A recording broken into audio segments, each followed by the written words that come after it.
From now on, we will have the third Smart City International Symposium started. The symposium this time is hosted by the Ministry of Land, Infrastructure and Transport, Ministry of Science and ICT, and Incheon Metropolitan City, and organized by KAIA, Korea Agency for Infrastructure Technology Advancement, and IFZZ, Incheon Free Economic Zone Authority. Hello, my name is Sejin Yu, and I'm going to be your master of ceremony for this symposium today. This year's symposium will be a joint seminar between Korea and the UK, thanks to the sponsorship from the British Embassy to South Korea. And I believe it will be a great opportunity to share various knowledge and experience between two countries and strengthen mutual relationship. The symposiums this time will have 4 sessions with different themes.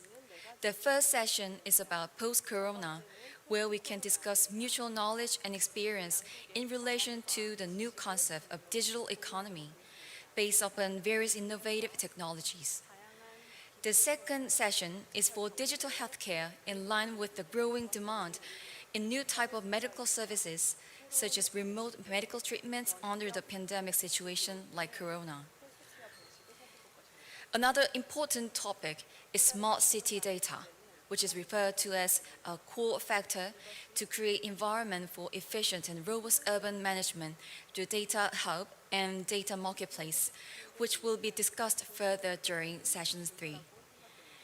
The last session is about smart mobility to share project experience and technologies related to the various means of mobility, such as autonomous vehicles and urban air mobility. This channel will serve the session 1, post-corona, starting just right now, and the session 3. Smart city data that will be start from 7 p.m. Korea time and 11 a.m. UK time. Also, there are other sessions being held simultaneously. Session 2, Digital Healthcare, which will be followed by Session 4, Smart Mobility. We are welcoming all of your interest and participation. Thank you. Before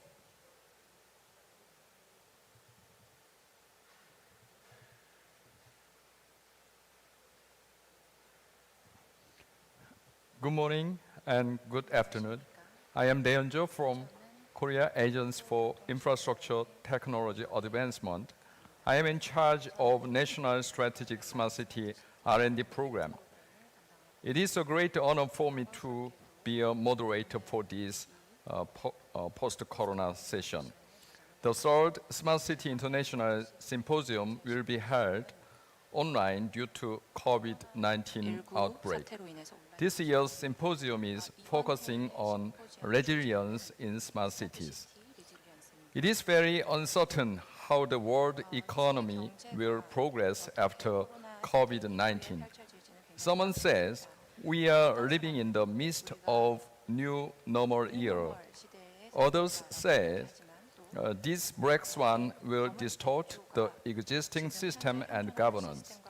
Therefore, in this session, we'll have a broad discussion of what will happen across industries, governments, and society after corona pandemic, and what strategies will be required. This session is currently on air, the YouTube channel, and we are also receiving questions from the UK and here in Korea in real time. So we look forward to your interest and participation. Today, I'd like to inform you in advance that the presentations of the UK speakers are video recorded at their workplace. But the Korean speakers will present on the spot at Gyeongwonje venue in Songdo. In addition, the discussion between Korean and UK speakers will be followed after presentation.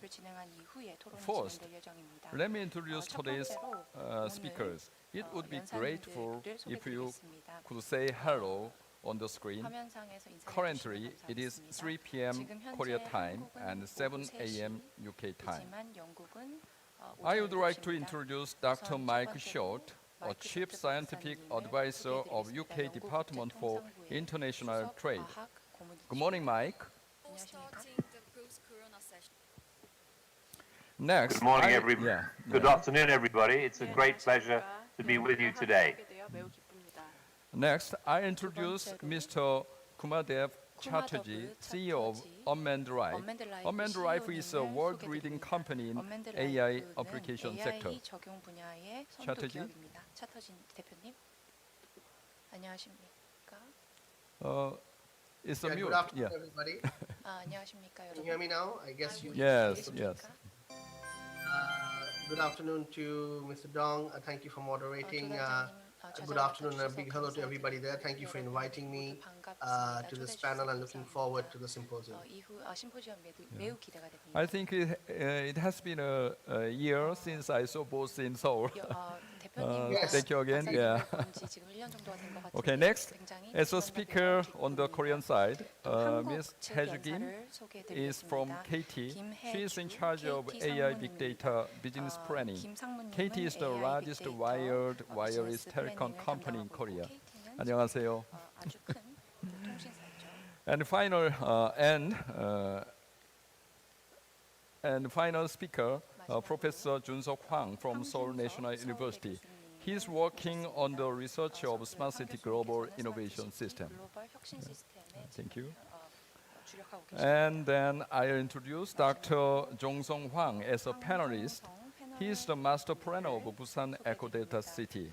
Busan Ecodata City is one of the current national pilot smart cities in Korea. Each presentation will run for 15 to 20 minutes. We will get to today's topic. Dr. Mike Short will start first. He is a chief scientific advisor of the British Department for International Trade. He is an expert in telecommunication field over 40 years and used to be vice president of Telefonica. He is a CB, commander of Most Excellent Order of the British Empire. Today, he will deliver his presentation titled "What Steps Are Expected in the UK in Digital Industries After COVID-19?" Please.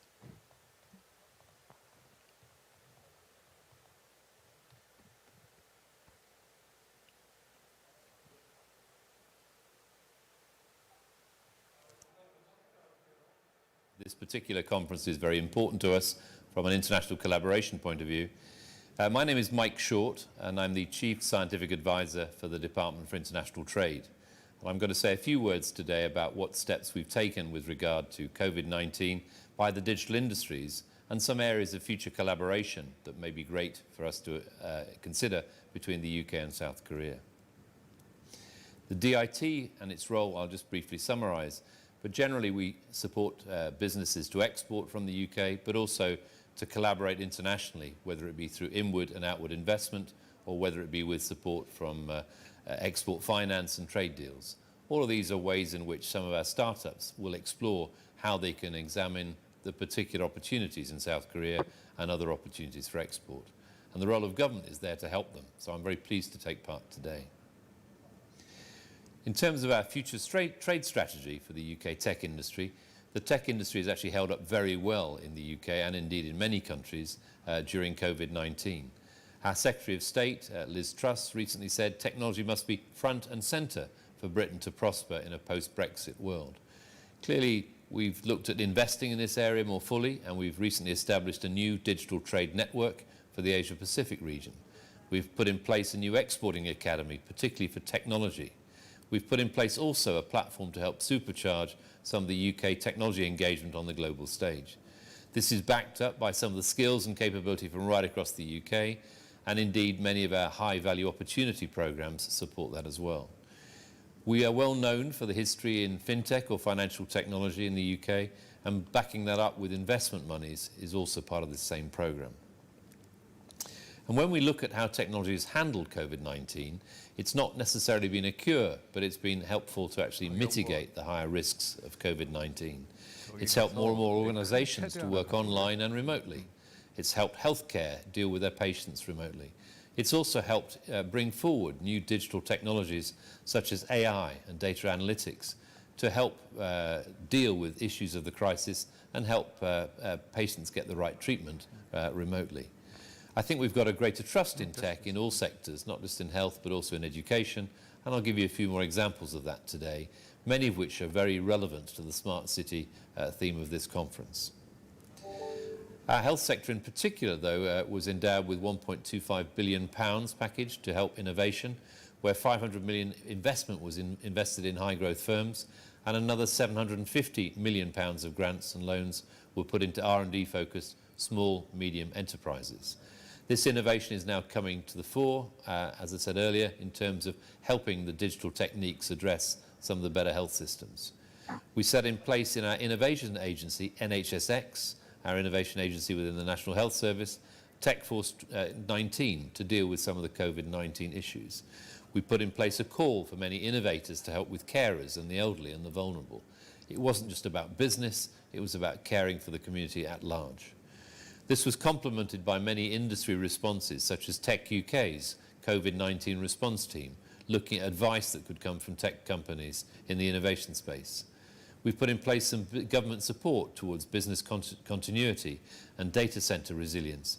At the end of the day, we can't allow digital industries to fail, least of which they should not fail during a crisis such as COVID-19. So with all hands to the pump, I think we've done pretty well in the digital space, and many lessons will be learnt for years to come. The UK as a whole is strong in many sectors, not just health. The UK is already the #1 scaling tech destination or tech nation in Europe, and is increasing this lead in the world. We are ranked currently 4th in the Global Innovation Index, and we continue to attract lots of investment into this area from all around the world. We had 95 companies valued in 2019 between $250 million and $800 million. So there's broad depth and breadth here. We also were noted as having 5 of the top European cities, top 20 European cities in 2019, Manchester, London, Bristol, Oxford and Cambridge. And to have 5 in Europe in that top classification is a great result. We also noted that we had 77 unicorns, or $1 billion valuations of companies by the end of 2019. This makes us 3rd in the world for tech, only after the USA and China. And many of these areas are interesting to explore when it comes to collaboration with Korea and growth for Korea. We also can see our tech sector gross value added continue to grow at a significant multiple, 6 times faster than the UK's economy as a whole. So if you're looking for new opportunities, whether it's smart cities or the related tech sector, the UK is the right place to come. We also have annually something called London Tech Week, and in June some statistics were prepared very usefully for it, and they highlighted that the UK tech is still outperforming all European neighbours in terms of venture capital investment.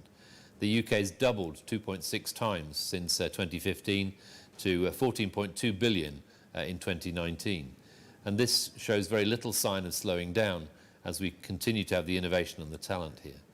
We also can see that the UK VC investment is greater than Germany and France put together, and at a faster growth rate. So I think we're very proud that we continue to motor with the investment side. We rank also, as indicated earlier, #1 in Europe for unicorns, or $1 billion valuation companies, and that's built on a decade of consistent growth. 79 by the end of June, another 2 were noted by the end of June this year. But on the right-hand side, you can see those new unicorns right across Europe, and London and UK are doing particularly well. It compares well in this chart to also some other countries, such as Germany, Israel and France, and I think with some of the skills base we have, that should show a lot of opportunity for collaboration with Korea. We also have raised more VC investment than Paris, Stockholm, Berlin and Tel Aviv combined in 2020, particularly dominated by fintech, but other key sectors have shown great promise. Enterprise software, some of which is relevant to smart cities, with companies like Vivacity and ViewCity. Companies in energy, companies in transportation, some of which are also smart city relevant. But other strengths are notable, such as cybersecurity and health. If AI were shown in this area, it would probably be in all the sectors shown. Big data and the London data store have been a real boon to smart city development in London and innovation. We also see some of the tech companies have been surveyed recently by many of the venture capital companies shown on the right-hand side, and those advisors have really helped to make sure that the costs and the run rate have been adapted to the current crisis. Some have cut costs, of course, in terms of online advertising and in terms of salaries where appropriate, but it's not as if they're going to go away. They've in effect helped to protect these companies so that they'll be here when the crisis is over. I also used to be chairman of the Global GSM Association, so I'd just like to say a few words about the global industry for mobile, which represents around 9 billion customers. The GSM Association really interviewed many major operators around the world, and they took 8 key areas to examine in more detail. And all of those areas showed an uptick in investment.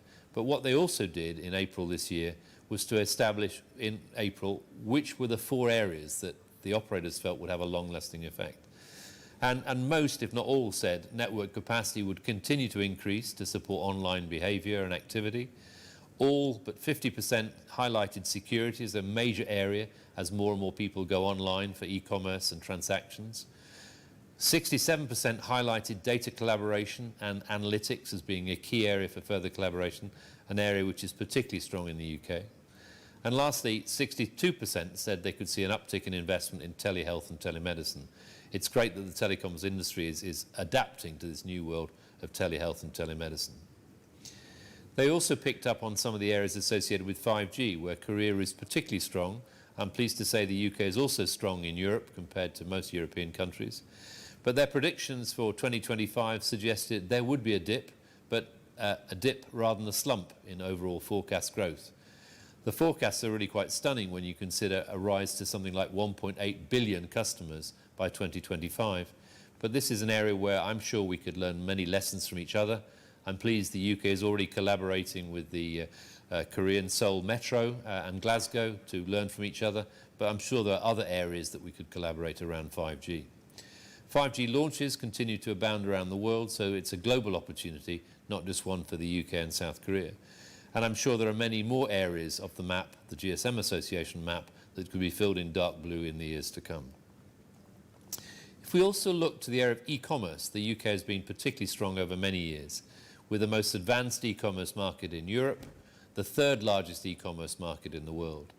If we look at what is being bought online, 60% of clothes or smart goods, 49% household goods, 43% travel, 44% holiday accommodation, 43% tickets for events, and much, much more. These reliable data figures show ongoing growth, and I'm sure by comparing the UK with Korea, we would see some similar figures in Korea, but a lot of opportunities to learn from each other in the e-commerce and fintech world. The area of mobile money is interesting because that also shows that globally more and more people are paying for things online. This data is from the GSM Association, and they saw that mobile money payments used via mobile went over 1 billion customers for the first time in 2019. This isn't just about transferring money, this is about paying for things online, where the mobile internet is a huge driver of growth. What we can see on the right-hand side is a split of the geography globally, but actually we see with that 1 billion breakthrough, 2019 was a major breakthrough and step in terms of digital future for all of us, particularly in terms of payment. And even if we can learn from each other between the UK and South Korea, there are many lessons that can be taken from other countries as well, with new opportunities emerging all the time. The UK has traditionally been very strong in fintech and indeed had a big hand in the original invention of mobile money with some of the security requirements and trialling capabilities in the early years. Very pleased to see this growth coming through with new opportunities as more and more go online. Education has been a traditional strength of the UK with our very strong university system, 5 of the top 20 universities in the world in the UK. And many of these are shown in this kind of periodic table. It's a periodic table as we may have learnt at school, but this is geared towards some of the education skills that we've seen in the UK in recent times. More and more of these education skills are going online, so teaching remotely, whether it be for the classroom, children or students, but also for lifelong learning.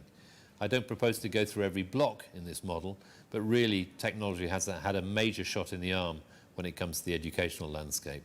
And I'm sure there'll be many players, both in Korea and the UK, who want to take lessons into new countries where global learning online can really develop further. It's also the same in healthcare, where we've seen big shift in terms of some of the healthcare and health tech movements. Digital tech and digital health are working hand in hand. Graphcore is a UK company that's helped with faster processes, and that's particularly helping in areas associated with X-ray recognition and dealing with remote clinicians who can't always be in the same place as the patient.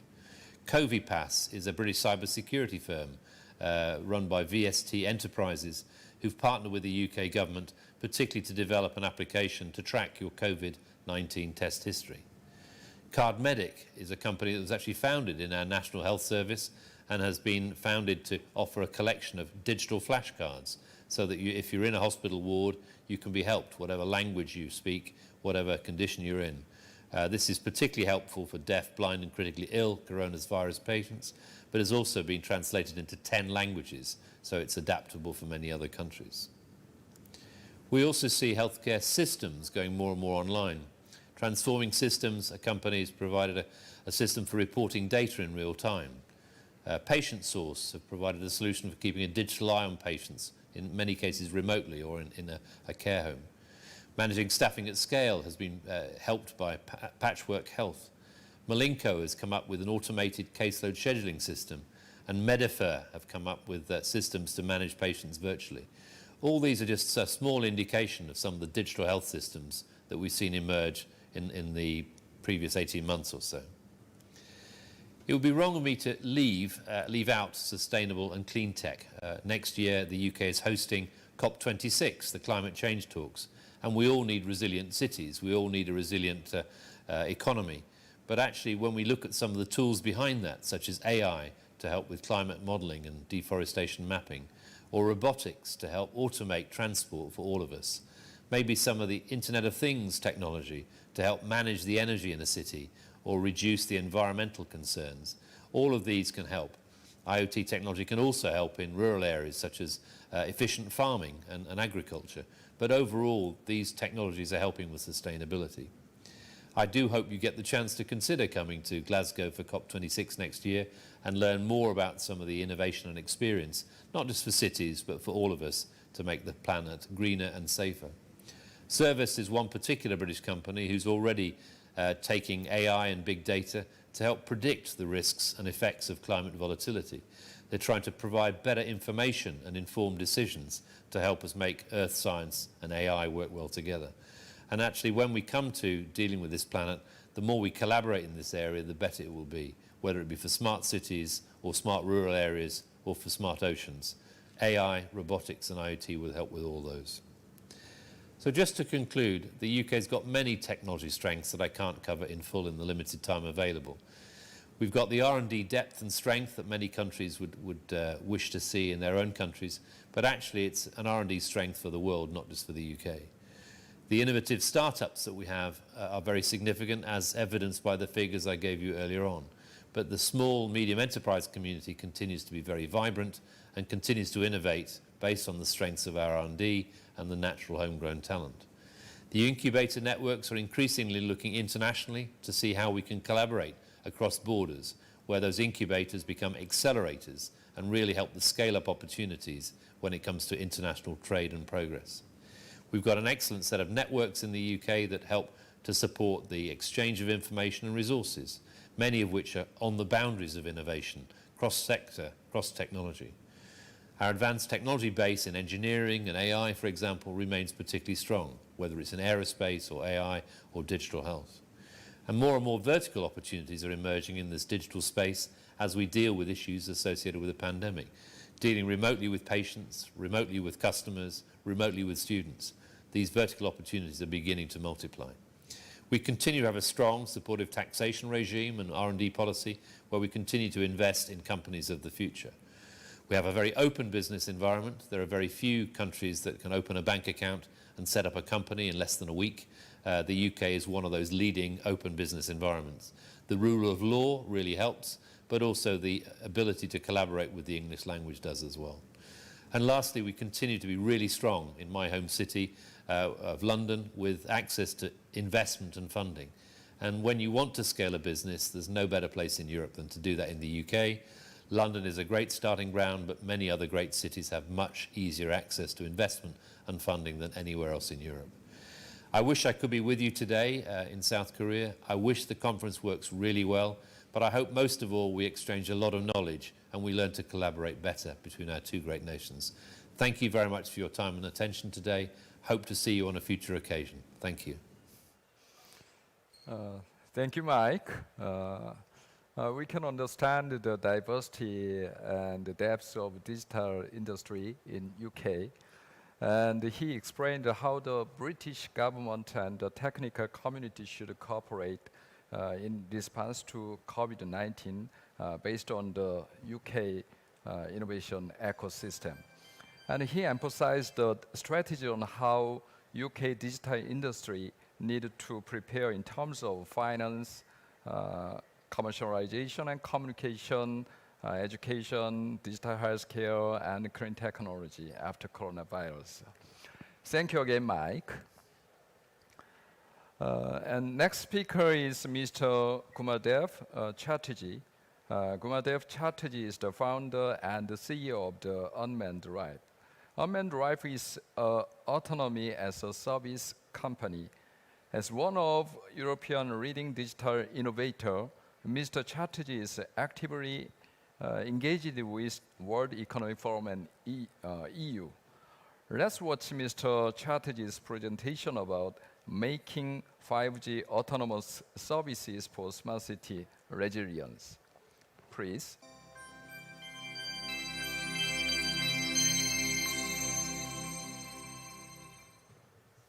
Hello everyone. It's a pleasure to be here at the UK-Korea Smart Cities Symposium.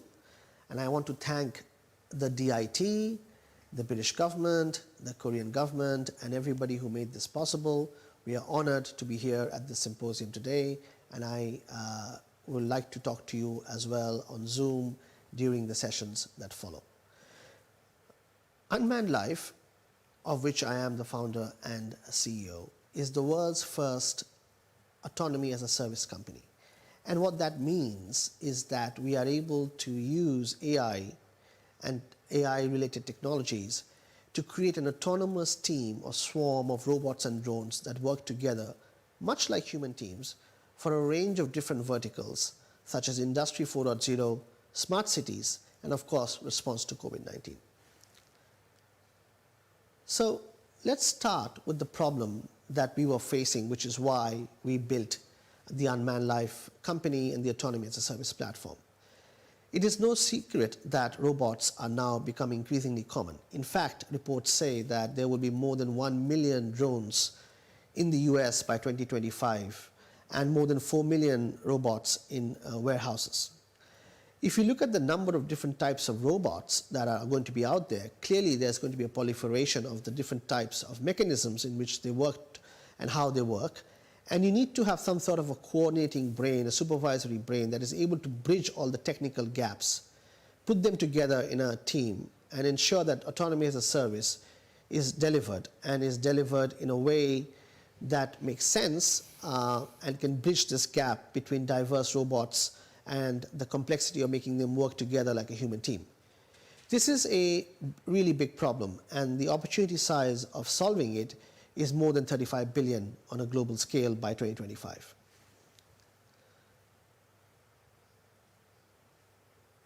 So,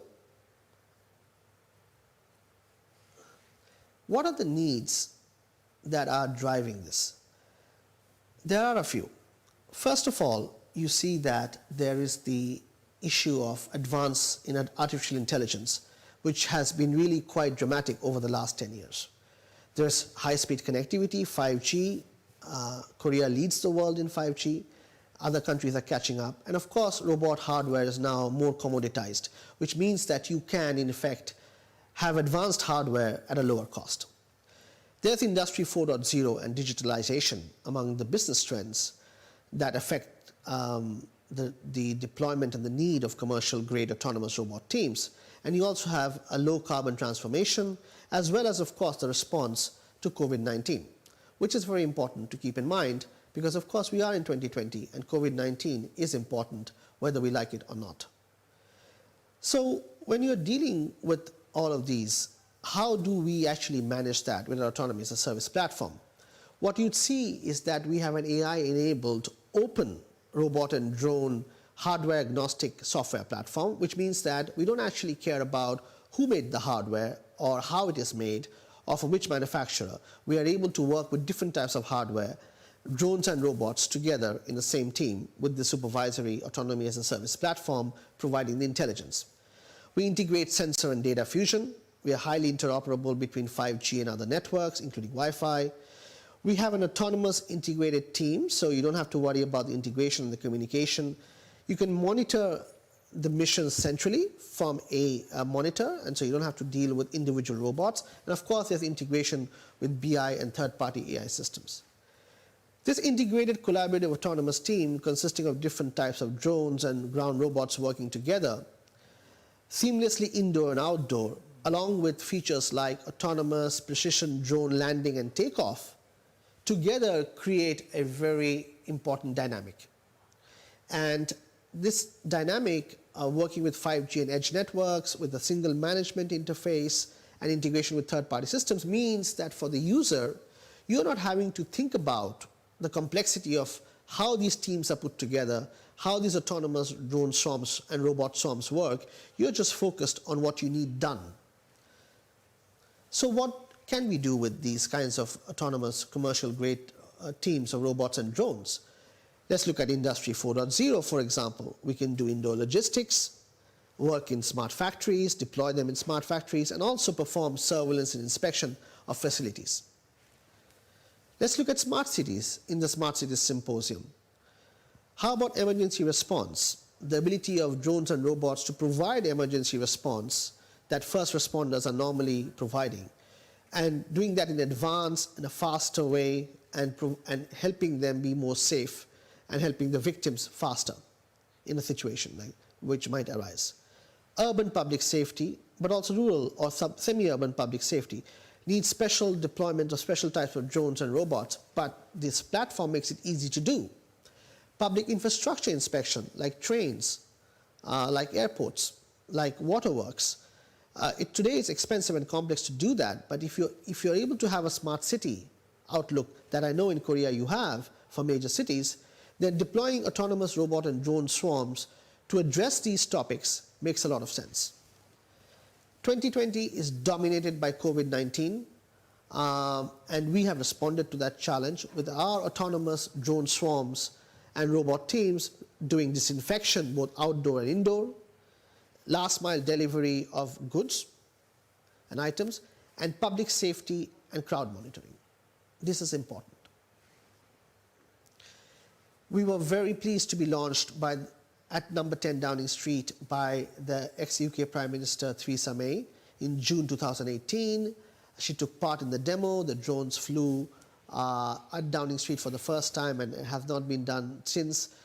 We are very honored to be a part of that, and as a result of that, our launch, of course, went global, and we built from there. Some of our current contracts, which might be relevant in a smart city context, are the autonomous drone swarms for COVID-19 response, disinfection, delivery of medicines, autonomous emergency response for search and rescue that we are deploying in the city of Vienna, where you have drones actually going out there helping somebody who might be in distress and providing first aid or providing some help and communication ability, while the first responders then turn up and are able to provide a more structured support. We are also part of the European Union's official autonomous 5G commercial drone program. This is a very large program spread over more than 3 years with companies like Airbus, Thales, Nokia, Orange, and us. We are deploying commercial autonomous teams of robots over 5G and drones and robots over 5G in at least 3 countries, France, Finland, Greece, and looking at use cases like disaster recovery, situation awareness, public safety, infrastructure inspection. And what it does is that it taps into the core of what the platform is able to do. So we have that AI-assisted person detection system to detect a person using AI when they are in a distressful situation, for example. To use live video streaming from the drones to provide reconnaissance and provide a visual outlook of what is going on, the traffic management between different drones and robots, and of course, the IoT-based data collection that you need for sensor fusion. This massive program will move the needle significantly in Europe on the deployment of 5G autonomous drones, and we are very proud to be a part of that groundbreaking endeavor. Typically, we work with telco operators, system integrators, and ecosystem partners to deploy 5G drones and robots. Typically, we focus on governments and local authorities, as we are doing now with the two governments here. Thank you again for inviting us to try and help deploy these technologies at nation scale and even wider. And of course, we focus on Fortune 500 and leading industrial companies and enterprises. It's a combination of the three. In 2019 and 2020, we had a lot of market traction. I don't want to go through all the details. You can see them on the screen. But we are working with leading telco operators and ecosystem partners around the world, with Fortune 500 companies, and of course with governments, especially the governments that are leading on 5G. The press has, of course, picked up on this, and we are honored to have been featured at the BBC, CNN, Mobile, but particularly in Forbes, which talked about a machine-first world and getting drones, robots, and self-driving cars to work together and to be able to have an autonomous system that is actually independent of the actual hardware that is being built by others. And I had the honor of being selected as one of the world's 10 most innovative global AI executives in 2020. And of course, there have been other press. If I step back from the presentation for a bit and think about what we are trying to do, effectively, it is about building a future that is autonomous. And how do you do that? You do that with the societies and the people who are going to be impacted by that future and who are also building that future. So it's not an endeavor that is done by technology companies alone or with technology alone. It is an endeavor that has to be a shared endeavor. We have to share the vision of deploying autonomous robots for different tasks and using them for our benefit, for the benefit of society. And we need to work together as people, societies, and technology companies to bring that future to life. Korea has always been at the cutting edge of technology in multiple areas, particularly when it comes to ICT, as it is named, and AI as well. And I think that it is very important that we, companies from the UK, are able to work closely with our Korean counterparts and with Korean customers to further the state of the art and to build a future that is more prosperous and more autonomous. And with that, I will stop here and open myself up for questions. Thank you very much. Thank you, Mr. Chatterjee. I think we are living in the future. Basically, introduced the broader applicability of autonomous as a service, and you introduced some technology in the area of logistics and transportation. So I think I am surprised to see there have been more achievement made since last year. In particular, in your today's presentation, the usage of the autonomous software platform without free hardware form, I think, is expanded from drones to robots and autonomous vehicles. I guess your applicable area will be increased and expanded more in the future. Thank you for your great presentation. Okay, next I invite Ms. Haeju Kim from KT. She is a representative big data expert in Korea and currently Vice President of KT after working for SK Telecom, Samsung Electronics, and IBM. KT is also famous for on-tech technology in Korea. Recently, KT received investment from Bill Gates to develop an algorithmic model for measuring vulnerability of COVID-19. She will give us presentation about the role of ICT for overcoming coronas. Please give her big applause. Hello. Hello, everyone. I'm Haeju Kim from KT. I'm in charge of AI Big Data Convergence business. I'm very happy to share our experience. Today, I want to talk about the three main points. First, how to manage COVID situation. And second is how our life is changing through this pandemic with our data. Lastly, briefly on how the telecom big data platform functions.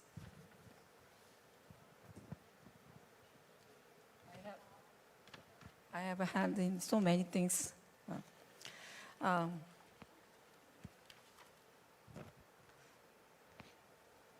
As you know, the Korea experienced the pandemic situation on very early stage in February. After that, we managed this situation very well. So the number of confirmed cases plummeted and the mortality rate remained low. I think ICT technology was the key for this result. For the detailed explanation, I want to point out how the MERS was dealt with. In 2015, during the MERS outbreak, South Korea experienced the second largest damage as 36 people died. At that time, we had 5 most controversial cases who wandered around the whole city, which made patients impossible to remember their visited place. Even though 3 mobile telecom companies tried to help tracking where they visit and the others who were in the place, but it took too long time and the accuracy was not good because we were not ready. And one more, KCDC couldn't discover everyone who visited the possibly infected area because at that time, KCDC could focus on only the immigration office, such as airport and port. And the immigration office didn't count the stopover point. For example, if someone entered Korea from one of Middle East countries and transferred in European countries, then they were not included candidate pools. So after the MERS crisis, KT proposed a tracking process and system using with the cell phone and roaming data to prevent spread of virus.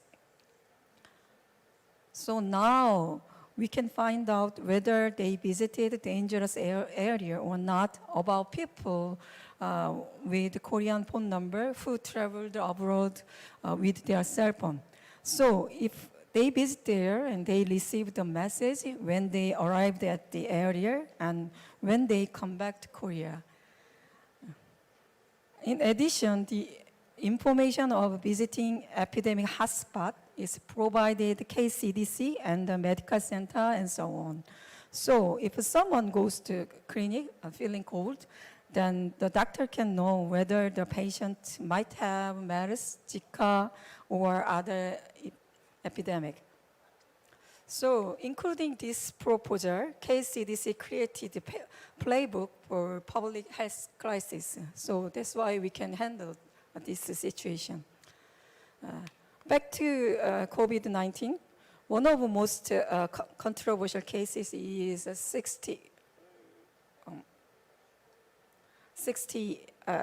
61 years old woman who were confirmed positive, visited the Sincheonji Church in Daegu.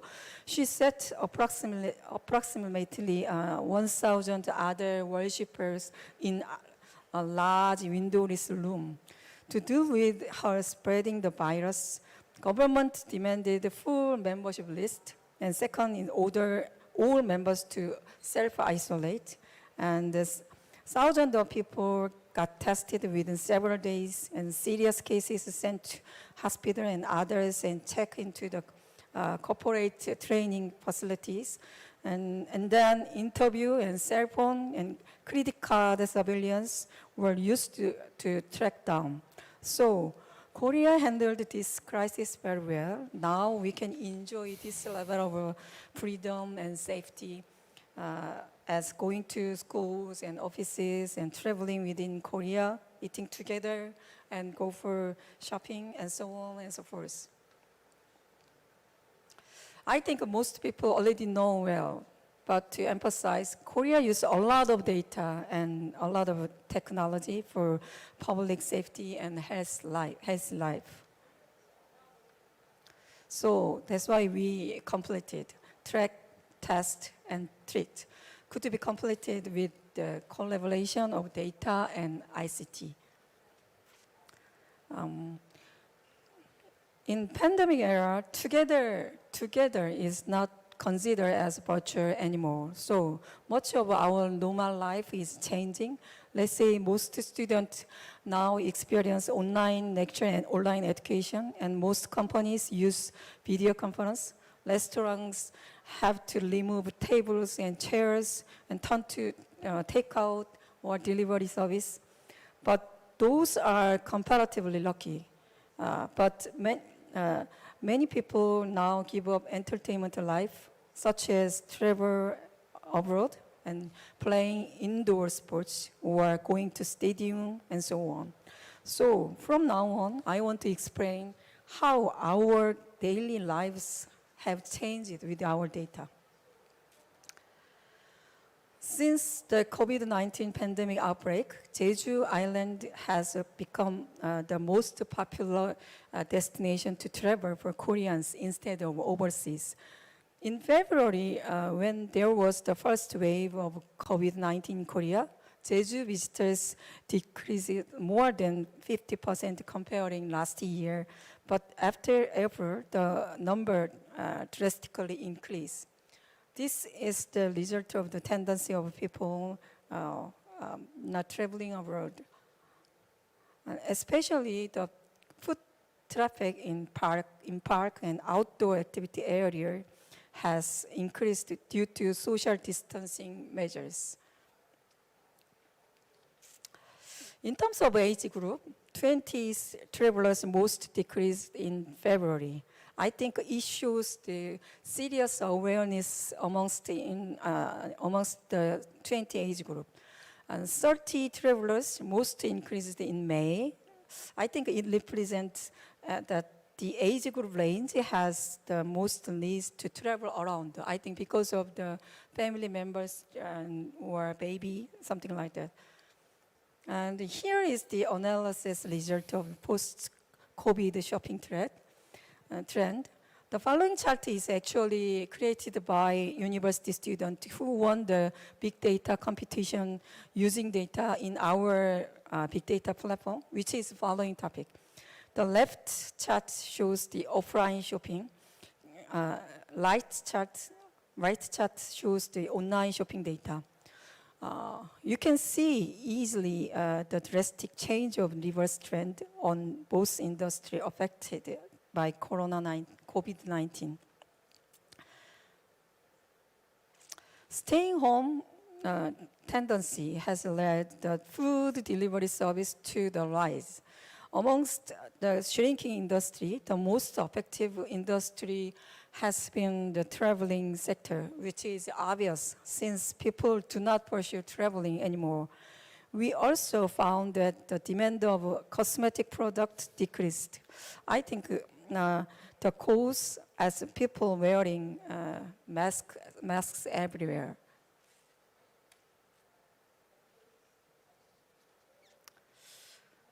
However, the demand for apparel, shoes, and bag sectors has risen, especially in online shopping.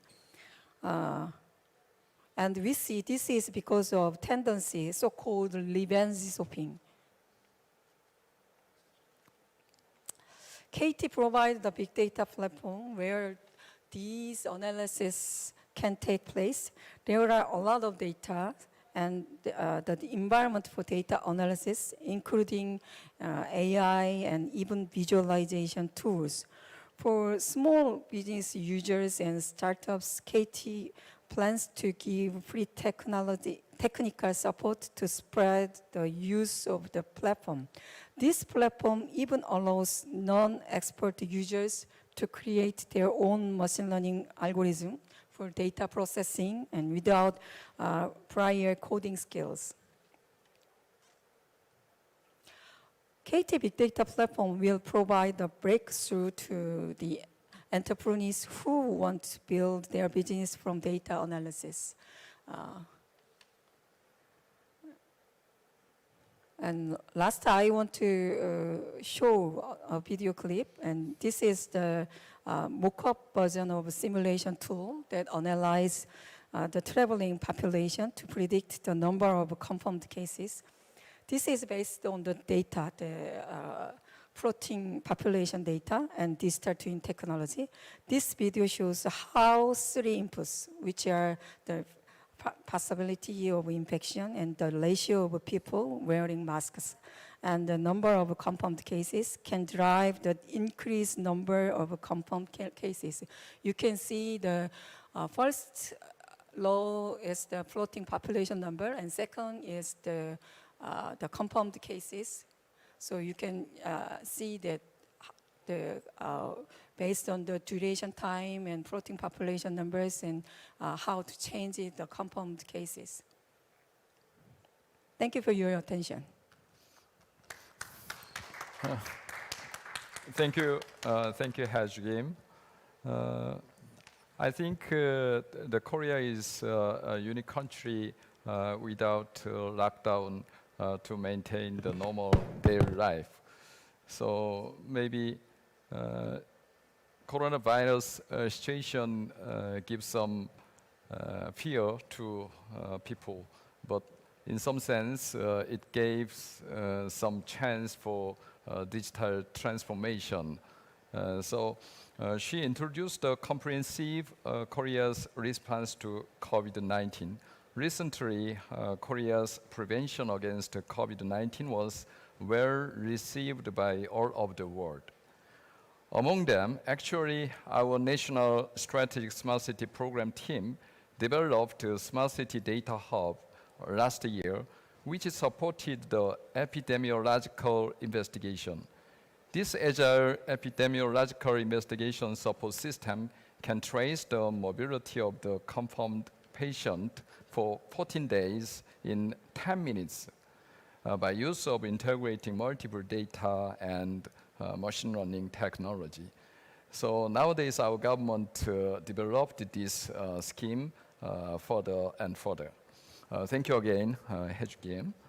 And lastly, I would like to invite Professor Jun-Seok Hwang from Seoul National University. Professor Hwang is a representative technology management expert in Korea. He is busy to establish a leading innovative and integrated smart city model in Siheung City. He is working hard to build up global cooperation.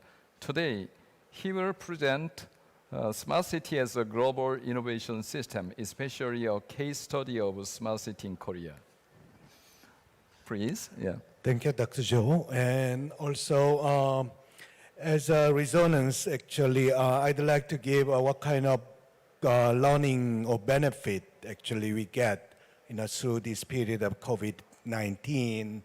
COVID has been a great disaster and problem for all our human race. But also it gives us the learning opportunity, how we can respond to the problem and how we can live together to for the better world. And for the previous speaker, the unmanned life actually gave an example how AI give what kind of benefit to us. The learning, I believe, if I express the AI, gives is agile. AI represents agile intelligence. Certainly, AI gives very responsive. Second one is actually the KT actually expressed the benefit of the big data, and there are many interpretation and benefits of big data. But I would like to say that the balancing intelligence, throughout the big data, diverse values to be optimized, for the better decision making and things like that. So I think, I don't know, is it going back?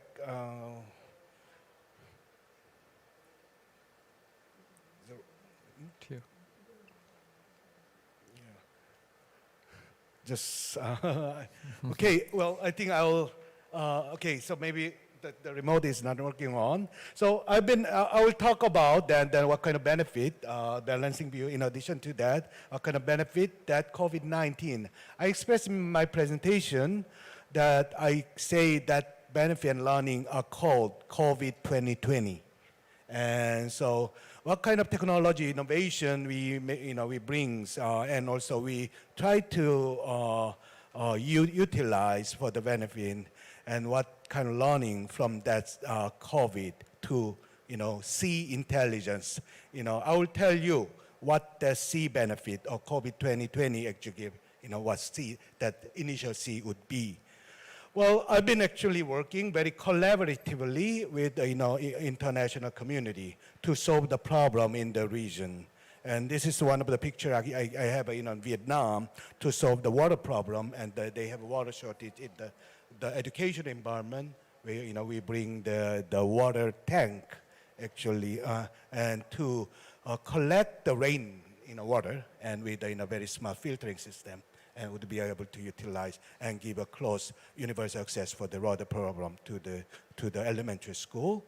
And I think also the global ICT expert is, which I've been actually, nurturing for last 20 years, and to bring up, better collaboration and cooperation, and certainly the internet and also ICT development allow the global community to share same language and common, idea how to proceed together.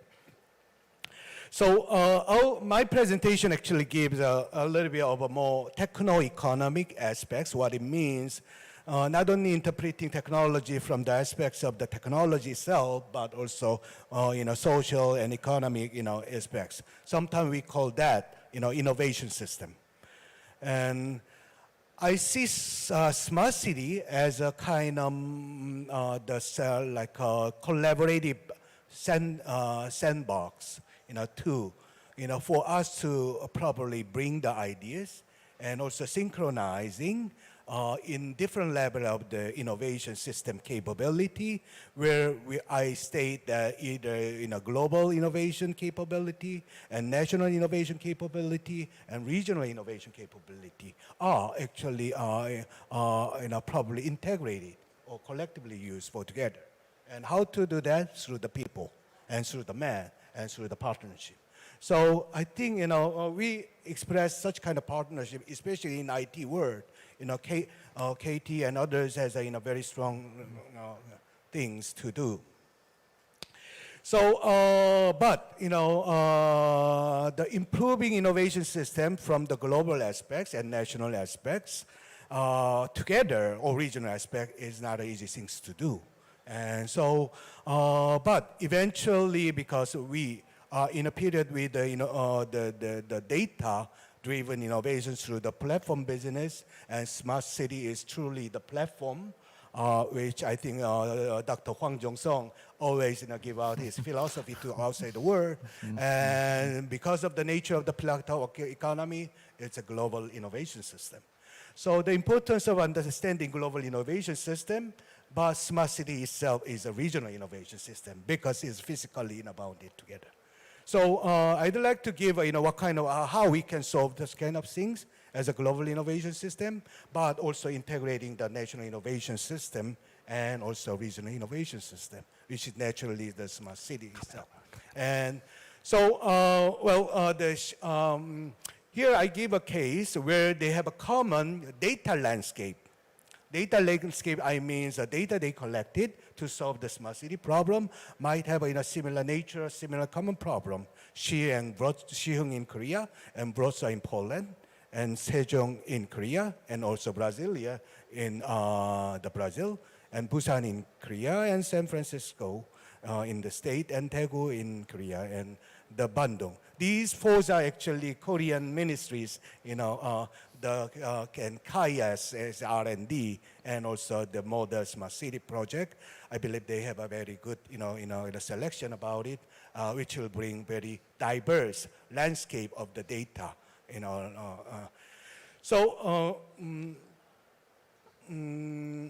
maybe I'm going to actually move on to the cases, which I've. So maybe many of you, who are in Europe, might be, already traveled to Wrocław in Poland. Very, the culturally rich city, and strong historical background, and also well-developed educational and analysis system. And recently, the industrialization is going on. But due to such kind of modernization, they also have some problem of the traffic jam and also the air pollution problem.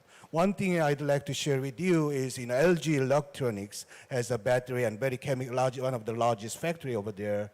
One of the issue problem is how you let them to commute effectively and also not creating that much of pollution out there.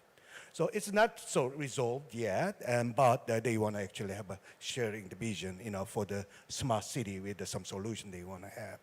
We in Siheung, that used to be that kind of industrial city, and many people still see either Siheung is a very polluted city. No, not at all. You may find a very fresh air in Siheung like Songdo. So there's no difference between Songdo and Siheung from the air quality. And so, but like Las Vegas or like Pittsburgh, where you had a very old image of the polluted city, now changed to word. And what was the effort behind it? It's a collective effort by the national and region together. Maybe it was not global, but this is the time such kind of effort can be shared for the global prosperity and global resolution. Then our national initiative and our regional effort to solve the Siheung's problem. Now we are using the drone to spot the factory where they're bringing some of the pollution particles, and finally you can find in an hour, where it comes when it exceeds some density. Second one, the Brasilia. Brasilia is planned city, but there was not that much bottom-up analysis, to bring that, where the population can be really well reached, where economy can be done well, because you have a competing city, so-called São Paulo. And so existing São Paulo still biggest, one of the very crowded city, and you fail to move the people from the São Paulo to Brasilia. Finally, because of lack of the need, and then there's no enough tax for collected, and then that brings you to not have a good public services. Finally, jaywalk and have any kind of traffic. Poverty is actually one of the problems you have. And then, we have another planned city, Sejong, which is one of it. And probably we need to think about it, whether we can have a really bottom-up, things can be well implemented or there. It is not only the technology solution, it is how you make the people to be positive with it, and also the cultural things to give it. So, one of the modern approach have a good bottom-up planning or development for the smart cities living lab. So living lab practice is going on. It is a little bit too early to say whether it's successful or not, but there is some effort going on. And many of the Korean smart cities are doing such kind of living lab effort to get involved as a citizen to be the smart citizen and try to integrate the intelligence of the people, intelligence of the smart cities. Thirdly, probably like London, and then you see that, the traffic jam. This is not only the problem of many of those capital largest cities, Jakarta in the developed world and developing world, everywhere. And the transportation congestions are problematic. We still need to solve this problem, which is not easy. So there are many different ways, having a traffic control, different kind of, transportation system, and also using the digital twin, to balance, and also maybe changing the way we walk And so there are many integrated way. So in Daegu and also in Busan, and also there are some effort in the existing one. It's not solved yet, but actually there are great effort going on in the traffic information systems there. And so I hope in the future we may be able to change. So the fourth one is actually Indonesia. One of the places what we call the Bandung used to be very popular destiny for the tourism. So they are very beautiful land and good place. But also in the other side you see that such kind of waste actually to be collected together. This is not only there, Incheon in Korea, we have a place we collected it. So in the United States, in UK, you have a place to collect those. In the future, we don't know how to deal with it. So we need to have a circular economy and to be improved to do that. So one of the things also we had such kind of problem and try to resolve and experiment is Daegu and Goyang. And some kind of set effort. I don't think we have a complete solution yet, but the learning we got from it can be shared and to improve. And if you have more experiment, more cases, definitely our intelligence will be and learning will be better. So like a case study, if we have a large cases and largest number of cases in the world to be collected together, finally we will have a much better solution. So COVID-19 as one, I will say that C intelligence is, I will say, collaborative intelligence. So COVID-19 not only brings us to the one that to use many of the technology and to solve but it allows us to collaborate.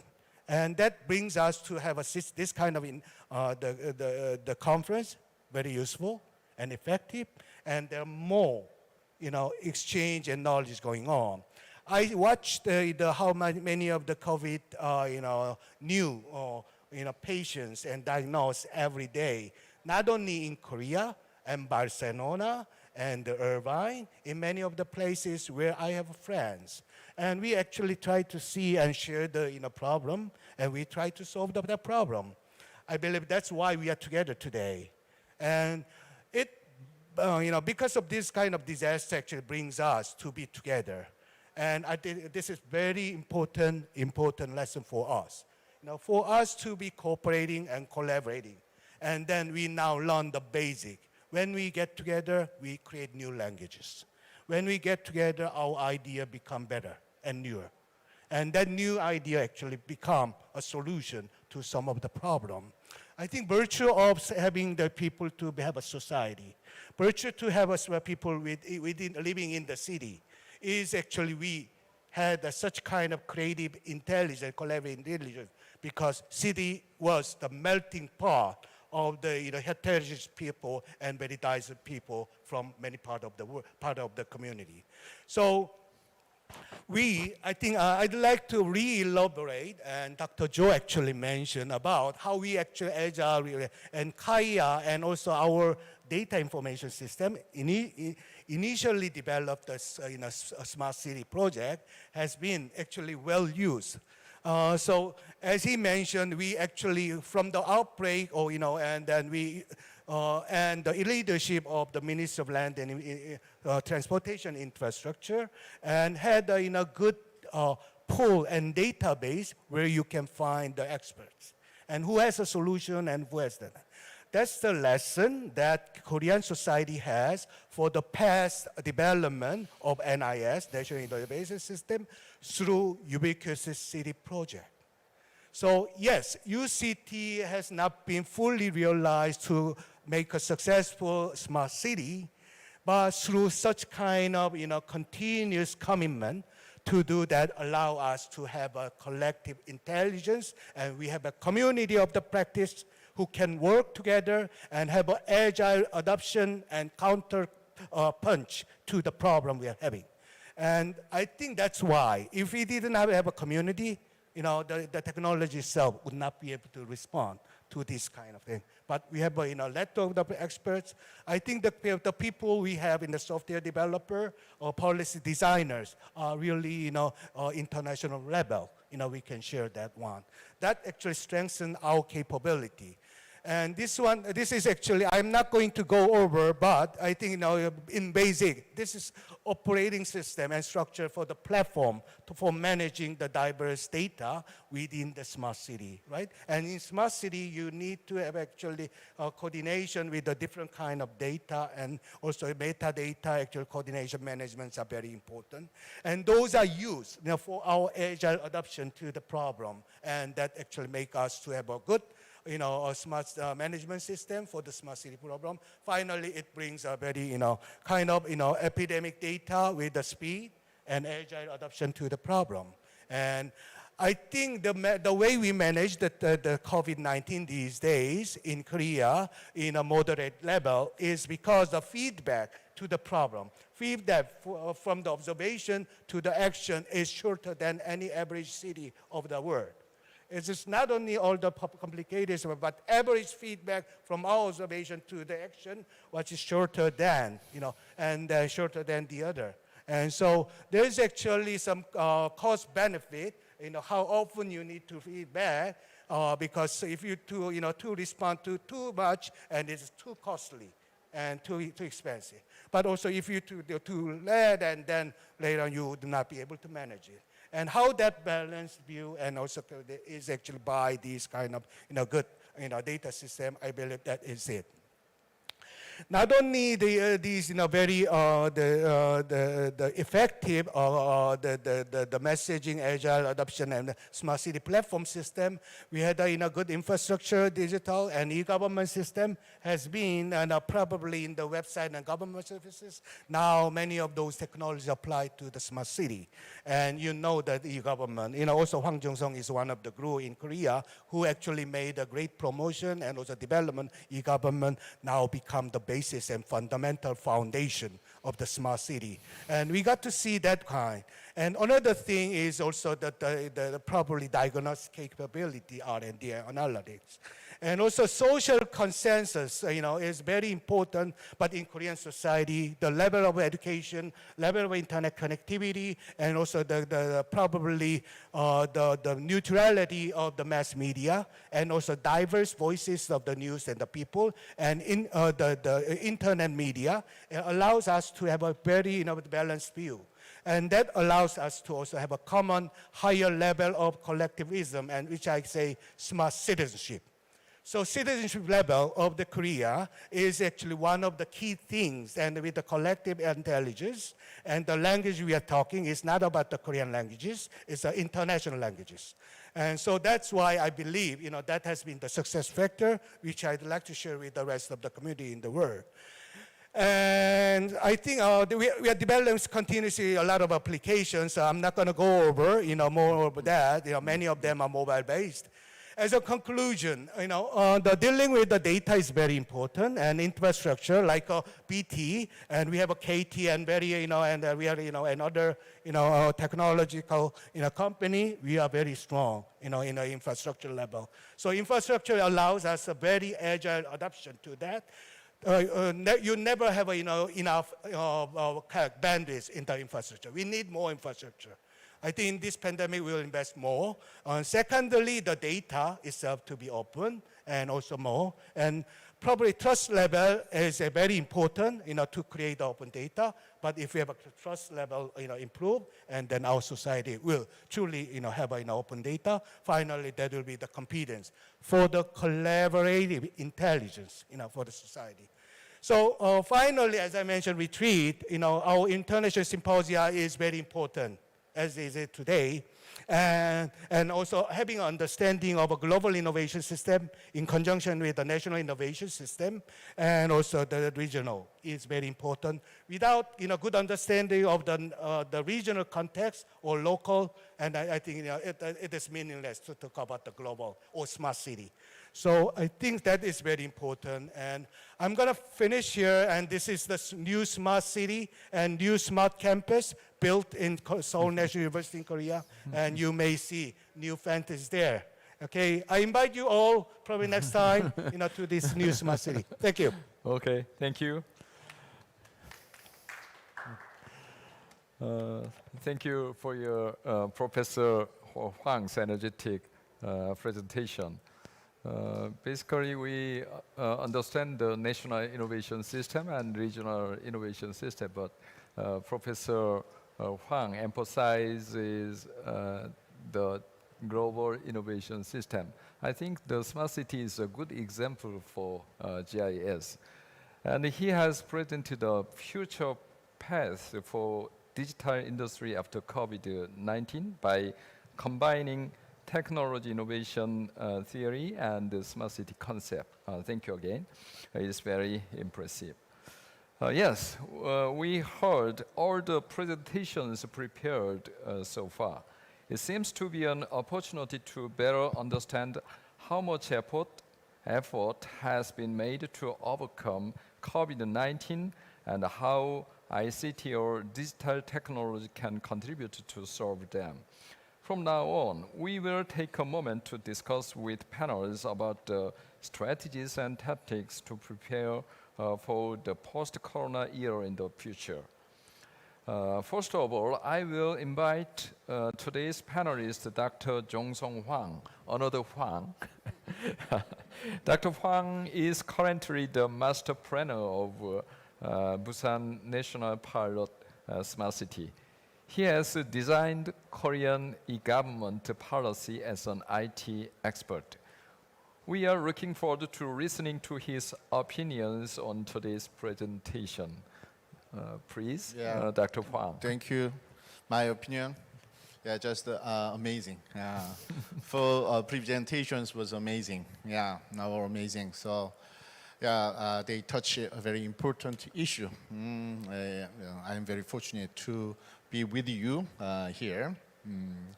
So now today we are talking about the relationship, what the role of smart city for solving or overcoming COVID-19, so to say, situation. So the first thing we need to stress is that I think smart city is just a tool.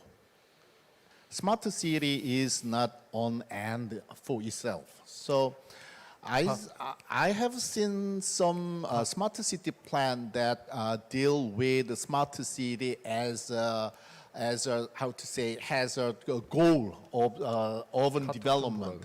But so they say like that the smart city is a city where traffic problem will be solved, or so citizens can enjoy happy living, happy neighbors.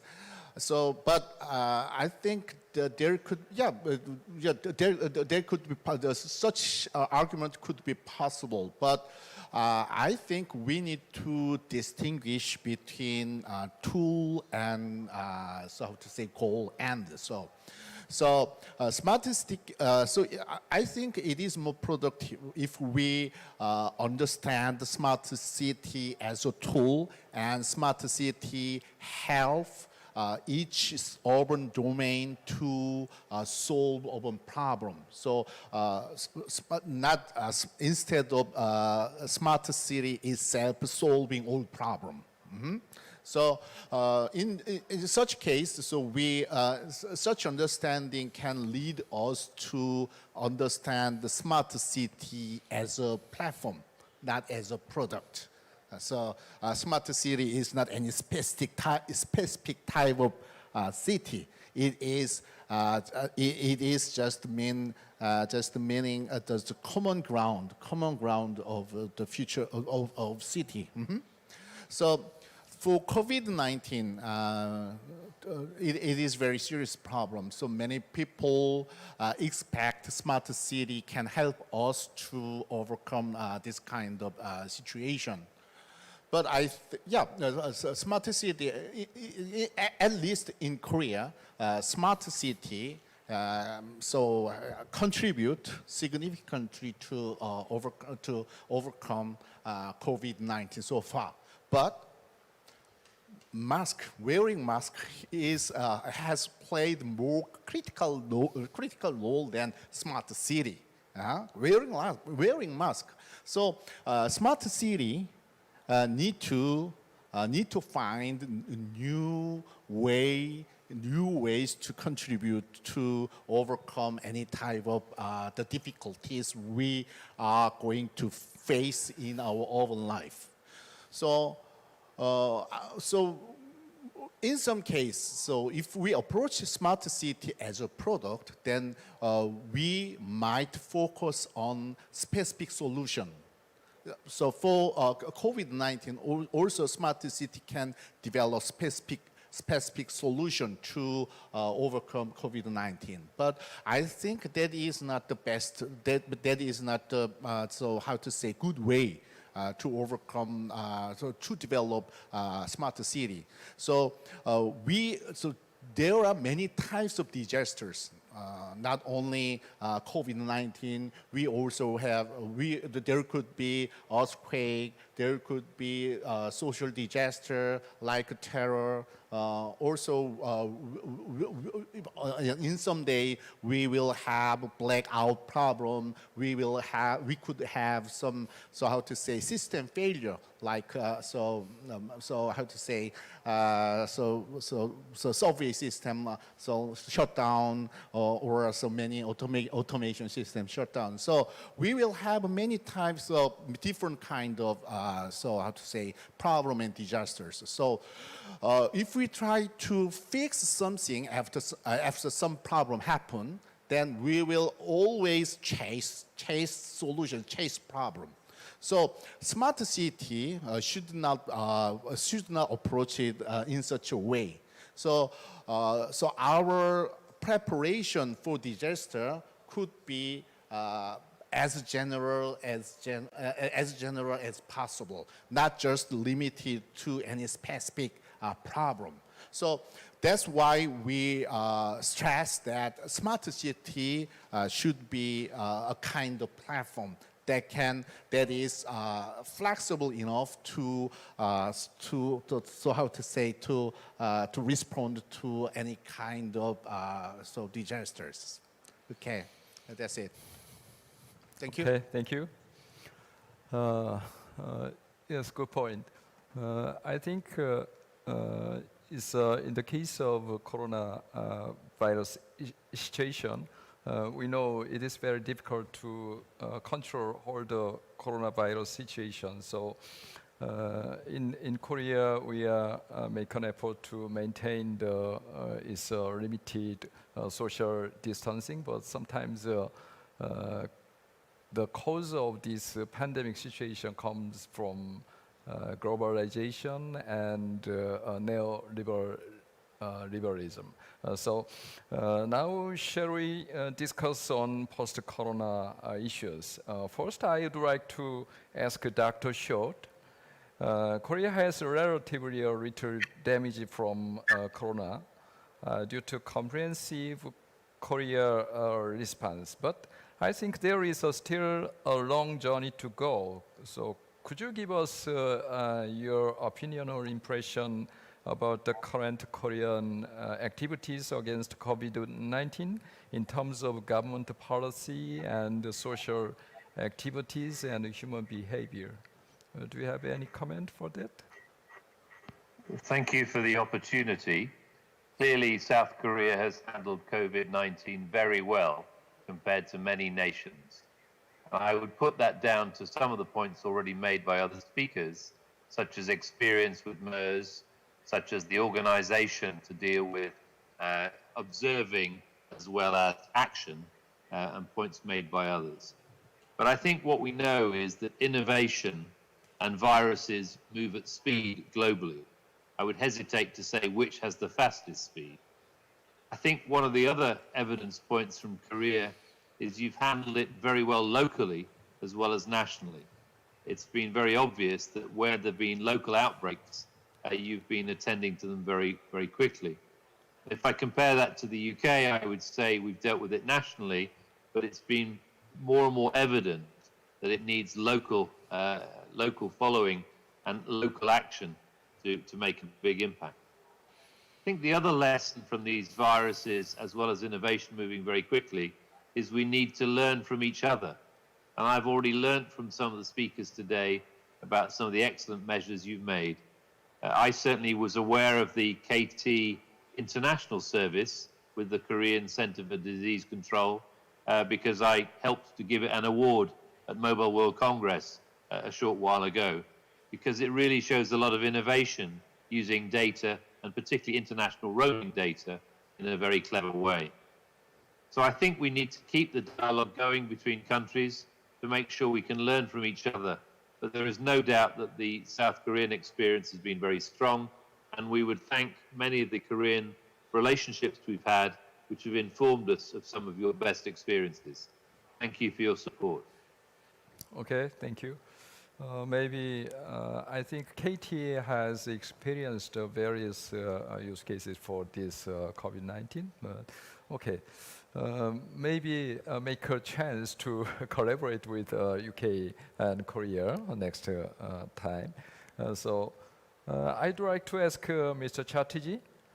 So thinking about AI solution of autonomous soft platform, you know, it looks like making the public feel unfamiliar and inconvenient sometimes. So despite the corona situation, it is expected that the robots and IT technologies with autonomous intelligence will become more activated. And AI is still regarded difficult to replace human cognitive abilities, because there have been a number of accidents with autonomous vehicles like Tesla. So what do you think the most important government policy to enable people to adopt AI technology without fear? So first of all, again, thank you for the opportunity to attend and participate in this very important Smart Cities Forum between the UK and Korea, and thanks to DIT and the Korean government for arranging this. Now, on your question, yes, whether or not there is COVID, or whether or not there are smart cities, or whether or not there is an application of AI, there will always be this idea of the effects of AI and how do you manage and control that, right? And how can that be safely deployed in a city or in a community? And I don't think that this is a technology issue, as I mentioned before in other forums too. I think this is more an issue of acceptance of the risks and benefits, the cost-benefit approach. So if you look at it from technology perspective, any technology that is there in this particular area, whether it's AI, autonomous drones, autonomous vehicles, or even if you look at other types of technology that we don't see around us but is very active, especially in the digital world, all of these technologies come with risks of different levels, and some of them can be very serious. Some of these risks, if not managed, can cause a lot of damage. And the same is true of AI and autonomy. So if you look at that from a risk perspective of the technology itself, yes, there are certain de-risking that needs to be done at the technology level in terms of barriers, in terms of reliability frameworks, in terms of testing, in terms of ensuring that there are boundaries within which the technology functions, right? And those are being put in place, and they have been put in place, and they'll continue to evolve as the technology evolves. But I think to a larger degree, you also have to look at asking the question from a societal standpoint and say, right, for example, do we want AI-powered drones delivering medicines between hospitals and or within pharmacies and nursing homes or other areas? Do we want to have autonomous vehicles on our highways or in our city streets? Do we want to have robots in our homes or in care centers? Do we want to have a combination of different types of robots providing a service, whether that's inside a city or in a village setting or somewhere else? And the answer doesn't lie in the technology alone. Of course, the technology has to meet certain basic threshold. The answer lies in whether we are ready to accept that. Is there going to be a risk with drones flying around with AI and sometimes not performing correctly, or there being accidents? Yes, of course there is going to be a risk. Is there going to be a risk on autonomous vehicles not always performing correctly? As you mentioned, the Tesla case, and there are more cases around the world. Yes, there will be incidents and areas where these things will fail, and some of these failures will be catastrophic. Is there an issue with robots looking after people, and then what happens if the robot has a malfunction or somebody hacks the robot and takes control over it? And yes, there is that risk, but the question is, are the benefits being provided by these AI-enabled services enough to counterbalance the possible risks and to provide a value for them? So does it help to have robots in hospitals, in care homes, in people's homes, doing things that would otherwise be done by other people, putting them at risk, or doing things in a more productive way, in a more efficient way? Does it help to have drones do deliveries or to provide inspection or to provide surveillance, which radically cut the cost and increases the productivity of these services? Does it help to have autonomous vehicles so that people can actually focus not on driving and which is a very stressful thing for many people, and the vehicles can also be used for deliveries and other things, which will make traffic less and more efficient in terms of how we route services in a city? And those are the questions that I think we need to focus on and say, right, if it does help, if there is a benefit, what is the risk associated, and does the benefit override the risk? And in most cases, as we are seeing over the world, around the world actually, over the last 5 years, is that increasingly people are answering that yes, although there's a risk, the benefits outweigh what these risks are and how they can be managed. And so I think that the risk will never go away, but we can manage it, and the benefits of what the services deliver will counterbalance whatever the risks are. Thank you. Basically, I think we should figure out a social value from the new technology. So sometimes we take a risk from that, and it takes time to adopt a new technology. So basically, I agree of your opinion. So above all, maybe I think you are all unmanned rifle is the frontier for that. So I always keep going to see your development for that. So next question is about Hyeju Kim. What do you think about the best way to collaborate with other countries to fight against COVID-19 based on KT or your experience?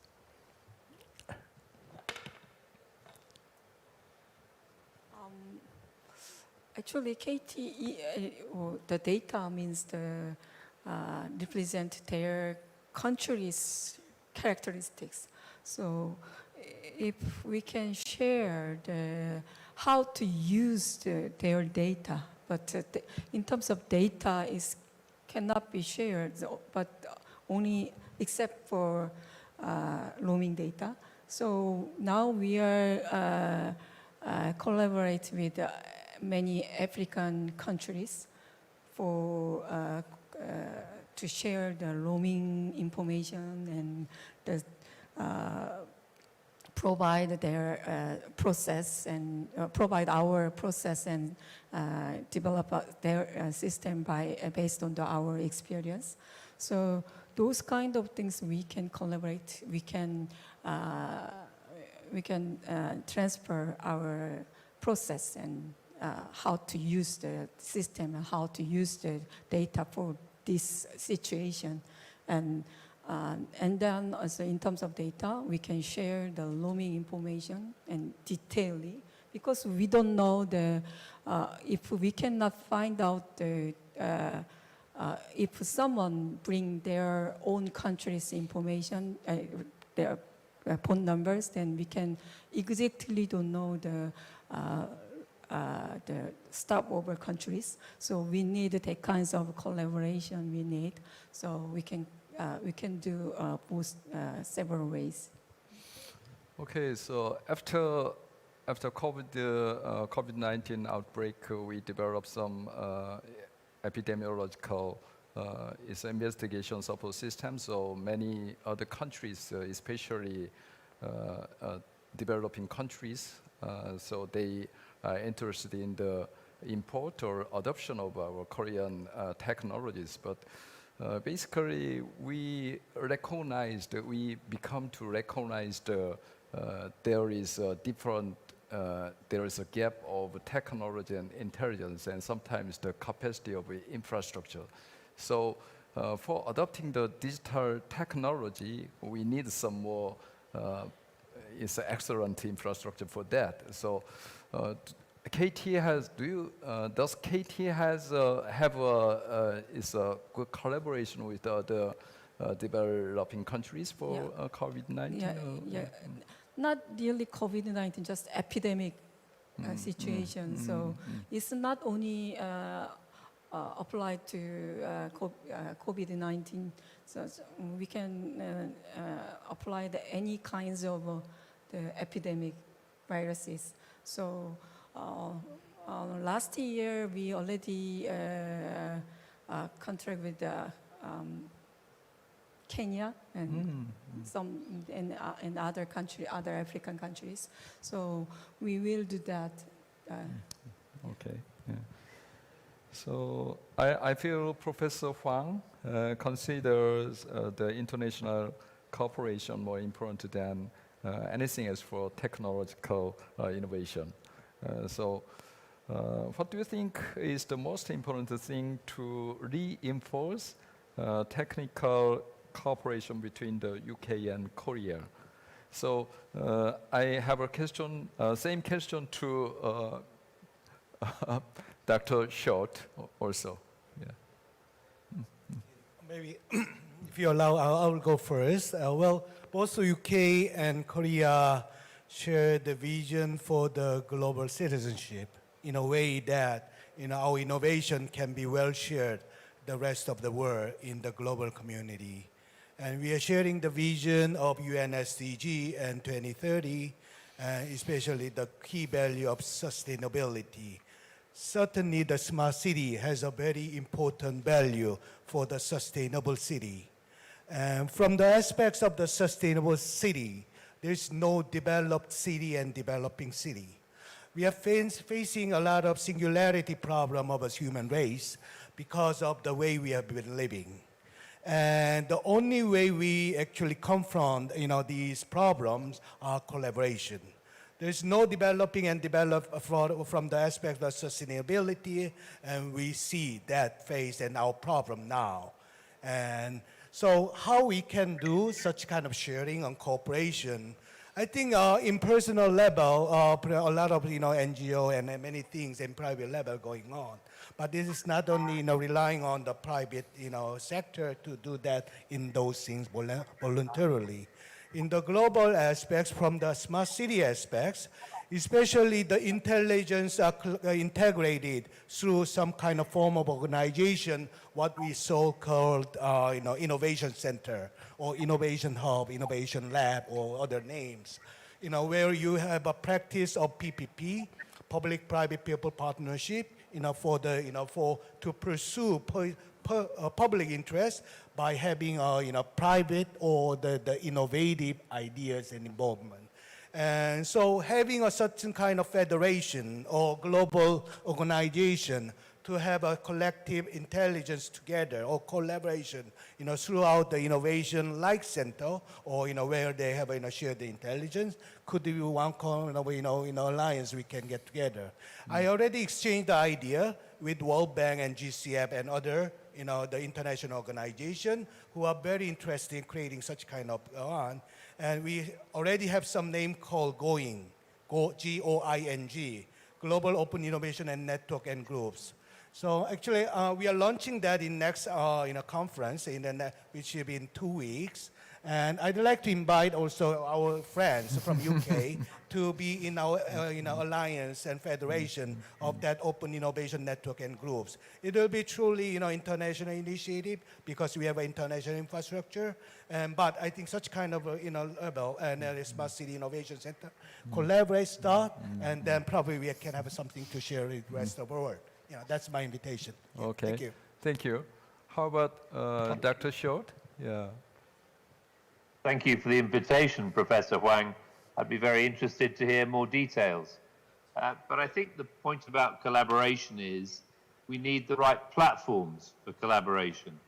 And I think Smart City is one platform, but I think there are some other platforms that we could consider.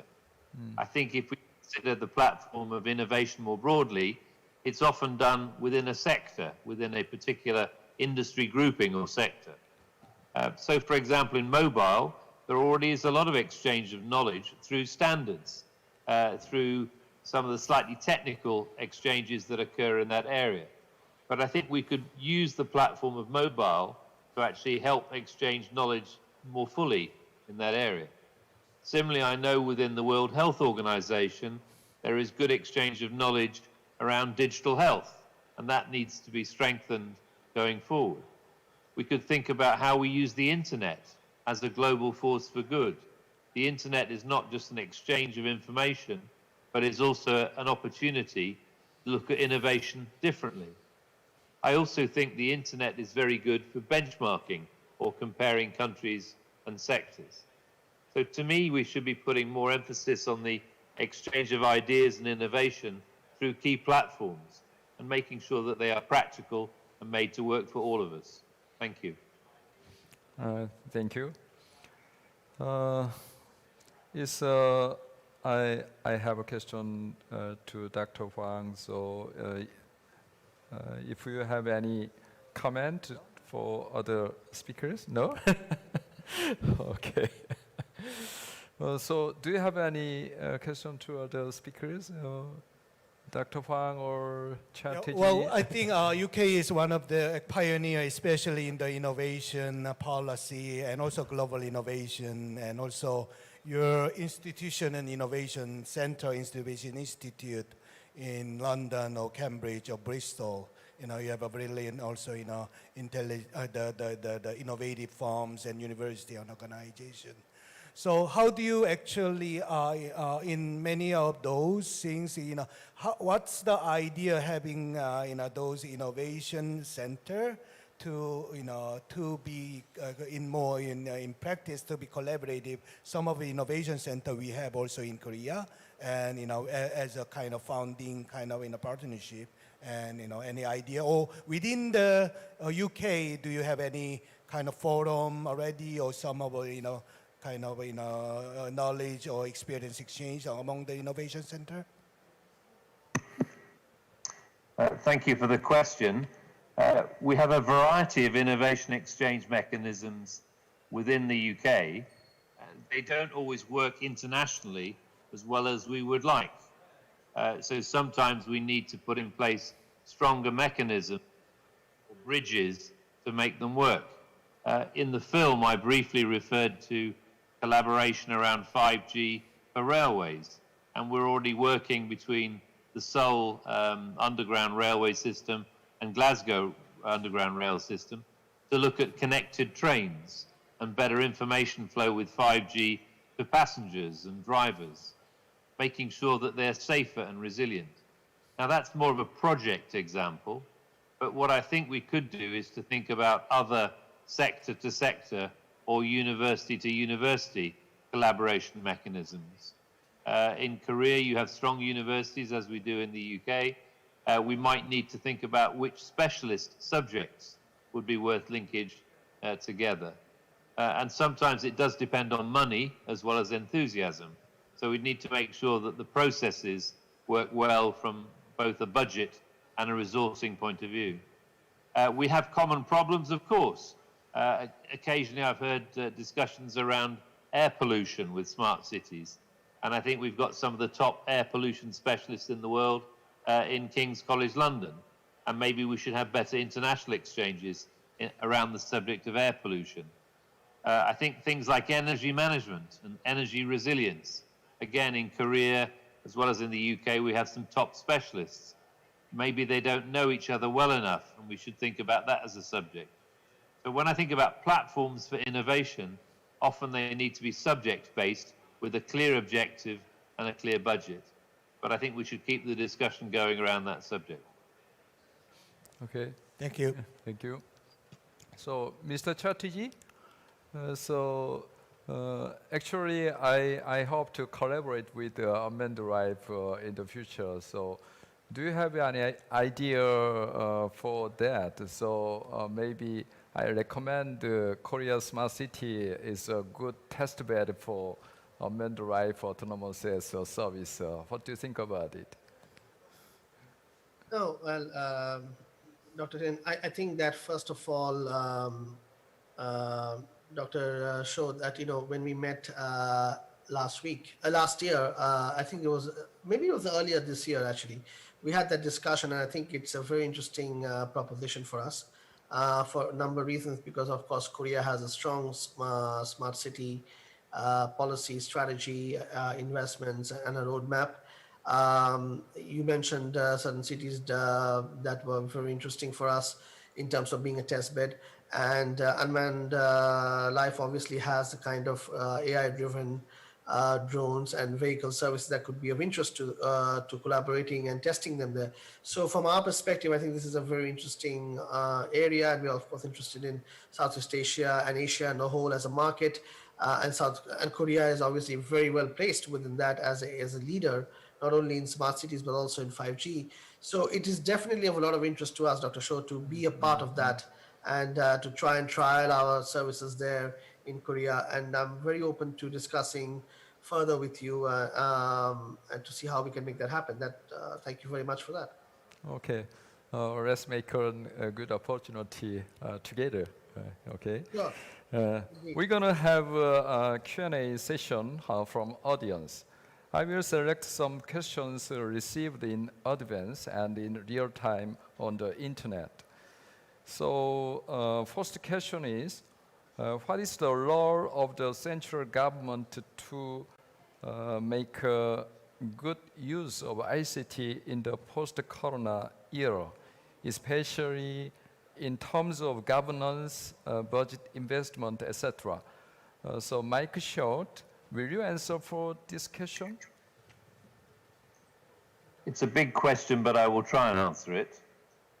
I think the government has a duty to look after its people. So health has to be very high on the list when it comes to keeping the nation healthy, whether it's through private healthcare or public healthcare. I think that then implies that means we need to look at resilience of the infrastructure, resilience in partnership with private industry to make sure the hospitals, the clinics, the medical systems have capacity. I think it also means that government should think about skills, and in particular, making sure that the skills are suitable for the 21st century. What is obvious is that COVID-19 has told about how to have stocks of certain urgent medicines, urgent PPE, and the capacity to serve whatever health crisis comes at any country. I think also beyond skills and capacity, we need to think about data. What's come up several times already is the need to think much more about data and digital health together, where we can actually move very quickly from the observed data to the actionable data. And Korea is a very good example of that, and I think shows a lot of lessons for how governments should think about data. I've actually done some work in the UK with some of our emergency committees to try and improve the flow of data from non-traditional sources, such as financial services or internet data, as well as telecoms data. So I think the government has several roles in there, but I'd summarize those as being keeping the system going, making sure the right skills are in place, the right capacities in place, and making sure data flows appropriately to address key issues of the day. Okay, thank you. So what do you is a prospect to the development of vaccine against coronavirus in UK? Can you guess it? As one of the most famous inventors of vaccine, Mr. Janner, many years ago, provided some of the very first vaccines. I think we've got a very strong and proud track record in that area. I'm very pleased to say that 2, maybe 3 of the leading vaccine candidates have been devised in the UK, and they are going through very advanced trials. As a government, we've also provided a lot of good support to making sure that there is international collaboration in this area, because no one invention of a vaccine is going to actually solve COVID alone. We need many vaccines that might be considered and tested and trialed. We need to go through the safety rigor and appropriate processes. So we've been very active in international terms in collaboration. We've also been very active in looking at how can the distribution of the vaccines be handled internationally, because it's not a question of invention alone. It's a question of making sure that the manufacturing and distribution will all work well for all of us. I'm very pleased to see some of the older drugs, such as dexamethasone, have been rediscovered for purposes of COVID minimization, but actually we need the right mixture of drugs and vaccines and therapeutics and masks to help us all going forward. Thank you. Okay.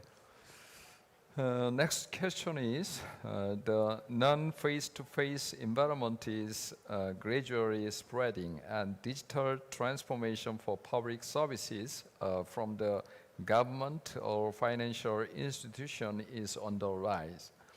As a result, it is necessary to consider the disparity of benefits of the digital underprivileged and various other adverse functions. I'm curious if there is any policy or business in relation to this. Hej Kim, can you answer these difficult questions? It's very hard to answer. Yeah. Because I'm not an expert about that, and my knowledge is very short about that. But based on today's presentation and based on my short experience, I will try to do compare to just UK and Korea. Then first things, we can see the similarity of UK and Korea and the government attitude on the expanding the investment, the digitalization, and using ICT. But the way is so different. I think UK is more the direct investment, like including loans. But Korea cases is government make plans and and then the private applied the business. Then the private develop and manage it, and just government is control and monitor. So that is a kind of different. But UK is just invest money directly to the company and startup, and I think that is the big difference, is the way. And then in terms of data side, UK government seems to provide the path to acquire data and through the data center and data store by government. But Korea cases, we also have some data API store by government side, but usually government design the business and also company develop and manage it. So I think we have to consider the government's collaborate integrated platform for the data side, because data we have many kinds of different platform of government side. So it's very difficult to get what I want. So we have to think about the integrated platform right now. Yeah. Okay, thank you. So actually, in Korea, the word of Corona Blue and Corona Sapiens is popular in our country. So it's okay. I have another question for Professor Hwang. The question is like this. I'd like to. He is a member of a private company, I think. So he would like to have our insight about how does COVID-19 as global pandemic impact on smart city as a global trend on the new normal. So he had some discussion about before COVID smart city plan. Before COVID.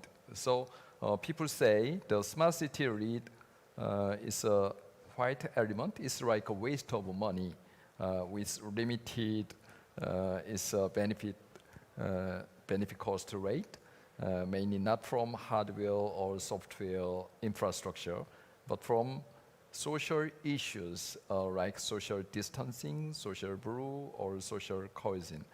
So will you answer for this concept or this perspective of this questionnaire? Yeah. No. Well, I think definitely the COVID-19 in this year of 2020, we experienced the limits of ourselves for the sustainability and survivability, also resilience in our city. We are not sure with the vaccine or cure or the medicine we create and how soon we may probably face another COVID or another Mars, another Soros like that. So the frequency we are facing, of these, probably very pandemic-like disease are much more frequent than before, than 30 years ago. Why?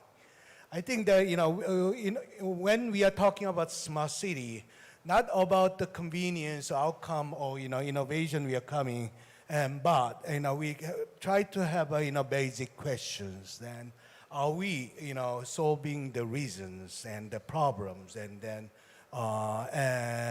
from the source of the problem or not? And that is very important. It's better for us to have a more probably a problem-free society than having a full solution for the all problem you are facing all the time. So I'd like to say that the one of the cities urbanization has the problem so far of rebalancing or the breaking the balance of the biological ecosystem in the world.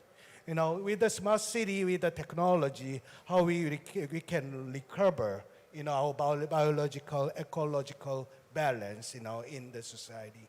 I think that may bring us to the period we have a balanced ecological biological system, and finally where there is no that much of uncertain virus and things like that. So in addition to that, there are questions about what is definition of resilience in terms of smart city. I'd like to give that question again. Those balance are not only about the technical solutions. Certainly we have to design the way, but with the new technology and things like that, but not that one, the way of living that we are having. Probably we are very differently tortured to walk, differently than before. I don't know whether it's natural for us to walk from 9 to 6, and all those are the best period at that time for the working only. Where is the enjoyment? Where is the balance and other freedom? So I think we need to think about that freedom. And resilience also comes from the intelligence. How come we can actually, the intelligence bring what kind of benefit to the people? And many of the platform companies are gathering the data from the private sector or private individual, but we are not getting any feedback about basic source of the income from those extra welfare benefit that platform company bring. And then automation certainly replace our income for the society. And so that kind of new data tax and data actual economy need to be recreated, that new normal probably, and regulation, normal policy should be done by the government guidance and in international community. So I still see the government has a very strong role to republic. I mean, reforming the public itself, and so they're setting the new value, for the first is very important. This is a time that government, the city, municipality, or the national government, or global union, to look at not, seeking for the innovation from the private sector, but how we can innovate ourselves, and so that our, public response and public, interest, kind of duty can be well improved, with well collaboration. And I think that's why we need public reinforcement by innovation. Thank you. Thank you. So, in addition to Professor Huang's comment, so when we think about another issue after coronavirus, for example, the safety of citizens and recovery to normal life before COVID-19 is very important topic in our society and in the world. So, I give the same question to UK side. So the live question is like, how can we define the resilience in smart cities and the global objective of this kinds of resilience in smart cities? This topic is a main topic of our symposium. So what do you think about the definition of resilience in smart cities? Strategy or Mike Short? I'm happy to start if you like. It seems to me that the cities we live in have to be safe. And if the safety is not there, then really it's not a very smart city at all. For it to be safe, we need choices. Choices about transport, choices about energy, choices about air quality. And that therefore requires better management tools and better access to data. I also think a smart city isn't smart unless data is more widely available. You'll hear later on from the director from Greater London, Theo Bertram, later on in this conference, and he will talk about the London Data Store. That's actually added to the resilience of the UK because it's given more information to citizens about the data associated with a city called London. And that resilience is data resilience, perhaps, but it's also a basis for innovation. We've seen new mapping tools for the transport services, for example. We've seen new approaches to dealing with cross-borough activities across the big city of London. So resilience is more than infrastructure. It's also got to be the data and the innovation a city expects. I also think a smart city doesn't just require data, it's got to be a clean city. So issues of air quality and the environment are very important. Clean and green would normally go hand in hand, so using more effective non-biofuels is quite important. And lastly, I think areas of security also come into resilience, not just for safety, but I think we want a crime-free city. And sometimes the ability to gather data to plot areas of crime, detect areas of crime, and address areas of crime is very important. Data is probably at the heart of all of this, but I sometimes think smart cities are about being safe, clean and green, but also secure. And without all those attributes, then I don't think citizens will accept it's really a smart city. Thank you. Thank you. So, Mr. Chatterjee, do you have any idea for resilience? Yes, so I think that Dr. Short obviously qualified the key aspects and principles around what defines resilience. My take on resilience, particularly when it comes to smart cities and the context of smart cities, is that you need to also have resilience in terms of services. So, for example, if you're looking at health and ambulances are suddenly not available because there's a huge rush of patients or there is an accident or something, you've got to have another way to provide that service. Similarly, when it comes to, let's say, if you're looking at safety, as Dr. Short was mentioning, if there is safety requires data-driven decision-making, data-driven indications from data being used for practical actions, but also you need to be able to fall back on and use supplementary services which are not necessarily human-based. So to me, resilience, one part of resilience is increasing automation, using the data, using the infrastructure, using the policies, but increasing automation and providing for an automated way to deploy services that are key to maintaining resilience, so that if the human response factor, the human frontline is unable to respond or is overwhelmed in terms of responding to different incidents or different issues at the same time, there is an automation to back that up. and also freeing up human beings who are involved in these kinds of responses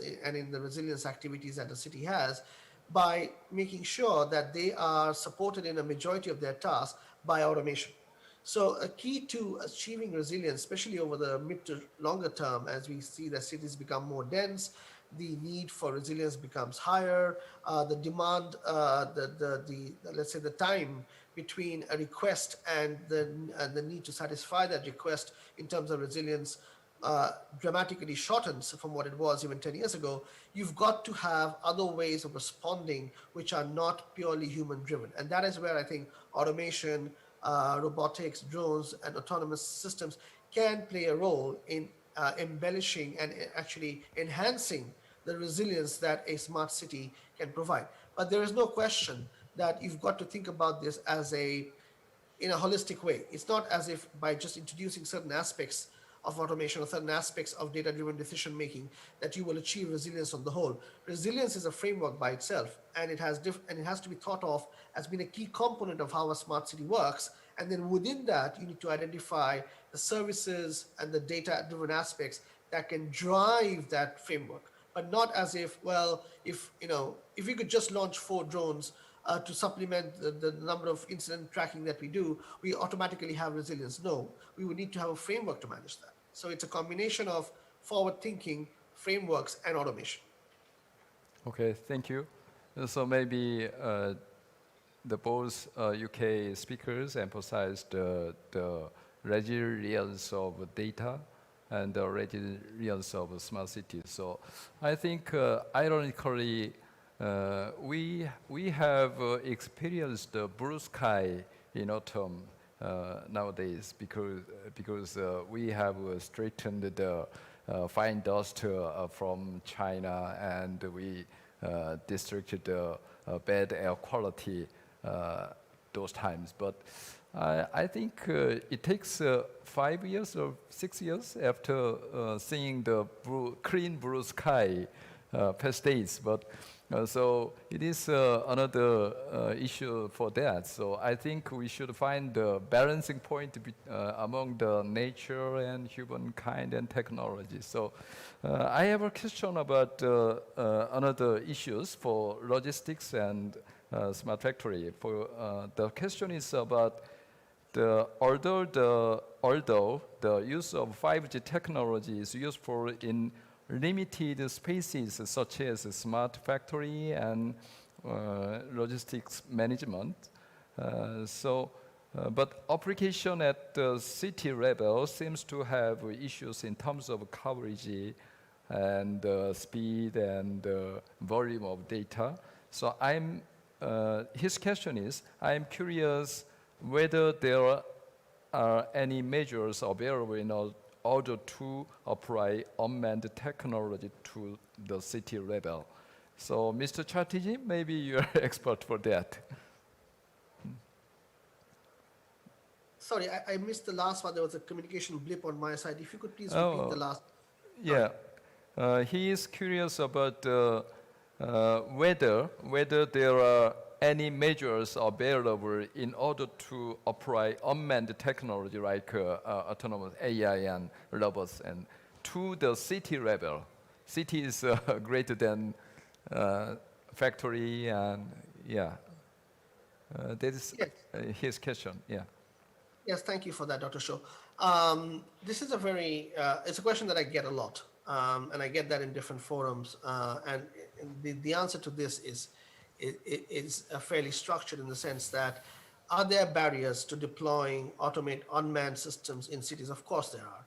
And what are these barriers? Number one, and the key barrier, is that safety and reliability within dense environments. So you've got to maintain that. Even if you are, let's say, doing it for health reasons or for emergency reasons, you're having drones flying over people carrying medicines and delivering that, or you're having drones looking for people who are drowning or who are in distress and you're trying to find them, or you're having robots running through streets delivering food or things like that. You've got to take into account that in a city you are in a constrained environment, and there are people around, and there's density. So you've got to design for safety and reliability there, and you've got to follow the standards. So that, I think, is the first sort of barrier, is that there needs to be a certain sense of uniform standards within the different agencies and bodies that monitor and manage a city.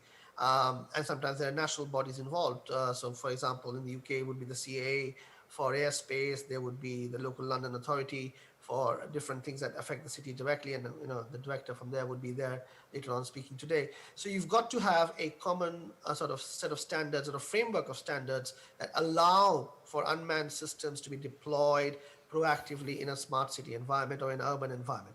And today, I think this is work in progress. I think there's interest in people understand that this needs to be done, but there are very few dedicated forums that are looking at how can you deploy unmanned systems in a safe, reliable, and viable manner within dense urban environments. So there's research work going on that, but we need to have cities, politicians, administrators involved, regulatory agencies involved in defining those common standards. So I think that is the first thing that needs to happen. The second thing, and I keep coming back to this topic, is social acceptance, right? So I remember that when I first started Unmanned Life about a few years ago, and I started describing what we were planning to do with autonomous drones, the question I would get all the time, oh, so these drones carry camera, you'll be filming us. So it took a lot of time to explain that drones are not just flying cameras, right? These are robots in the sky, and similarly robots on the ground, they're not flying cameras. Yes, they use cameras for navigation or for other activities, and yes, you could use cameras also for taking images or live streaming, but effectively the fundamental function of unmanned systems, of unmanned robotics, is not capturing data for tracking and surveillance, right? And today you find less and less of that as more and more drones are being delivered and people read more about what drones and robots are doing, industrial settings and other settings. They've started to accept the fact that you can actually have drones and robots doing things that are not necessarily infringing on your privacy or on your way of life.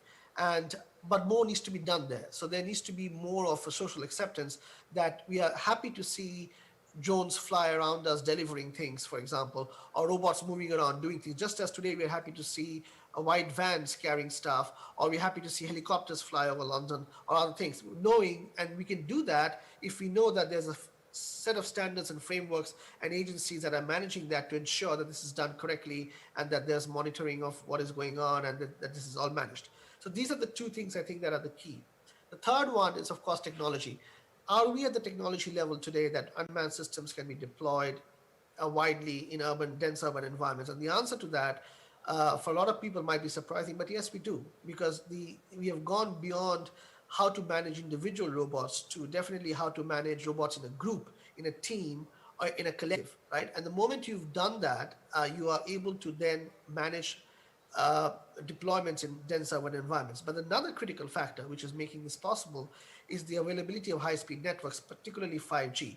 The combination of 5G and high-speed networks, and the fact that technology now can manage robots in collective, and Unmanned Life does that very well, among the other companies probably do that too, we are able to therefore technically definitely deploy robot teams, as I call them, within dense urban environments for different activities, particularly for smart city activities where there's a degree of government-led control. In the UK, I can't, of course, mention it now, but we are working with different partners and different agencies to deploy 5G-enabled smart city robotics in different areas for different applications. And this is going to happen more and more across the world because there is a need for it and there is the infrastructure for it.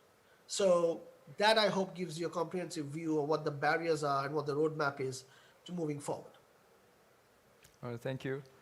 So thank you for your kind explanation, so especially reliability and social issues and the management of technologies. Thank you again. Last question is for Jung-Sung Hwang. So what is the final goal of smart city model implemented in Korea? And what do you think is the most important thing to consider for this? What is the goal? Yeah. Goal of smart city? By the of the Korea government? Do you mean? Yeah. I don't know. I don't know. Yeah. So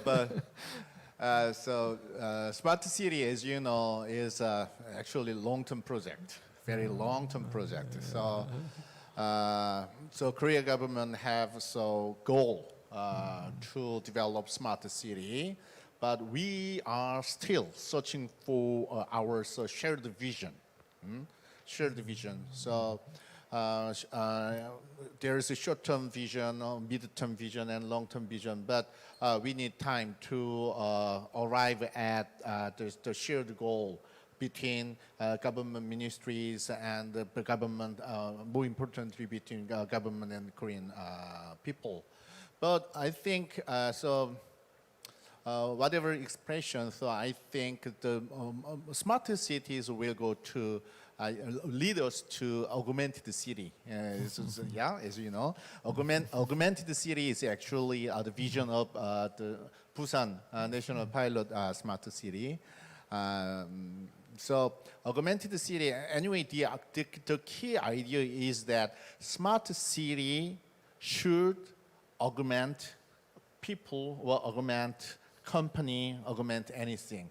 Not if we build a smart city for smart city, that means that the benefit of smart city goes to only city operation or only the urban issue.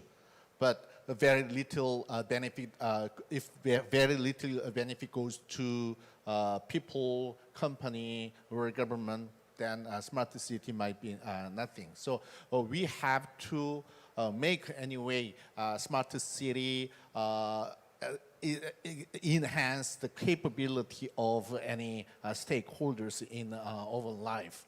And in order to make such kind of augmented city, or you can name it differently. So augmented city or so beneficiary city or something like that.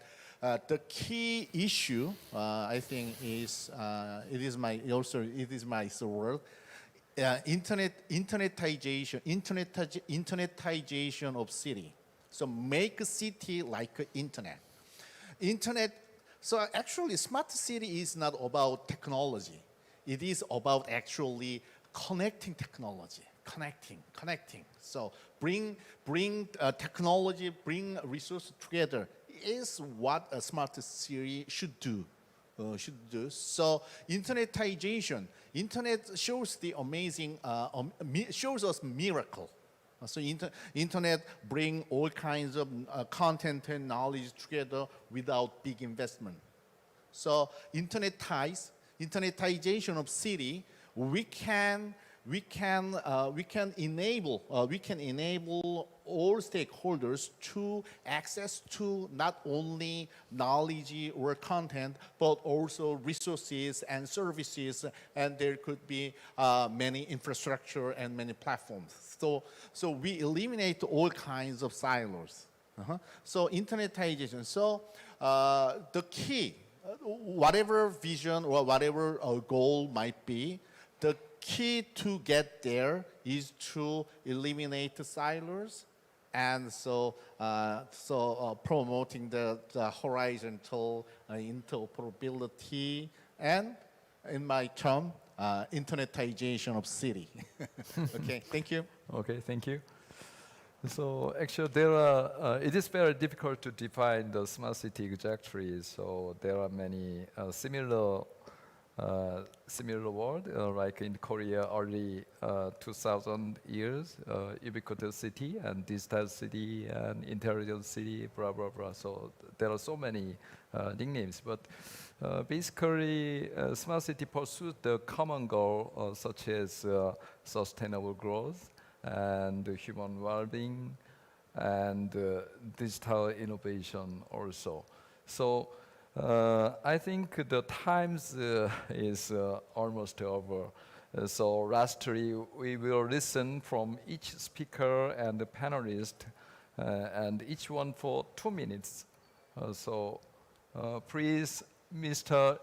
Dr. Short, you first. Go ahead. Last comments for 2 minutes. I think this has been a great opportunity to exchange ideas about smart cities. I think the proof of the pudding is in the eating, to take the old-fashioned phrase. What I'd like to eat is more exchanges between our two great nations to help innovation flow, but also to learn ideas from each other. We've learned lots of ideas from each other with COVID-19, but I think there's lots more potential to learn new ideas about how smart cities can really develop. I like the internetization of cities.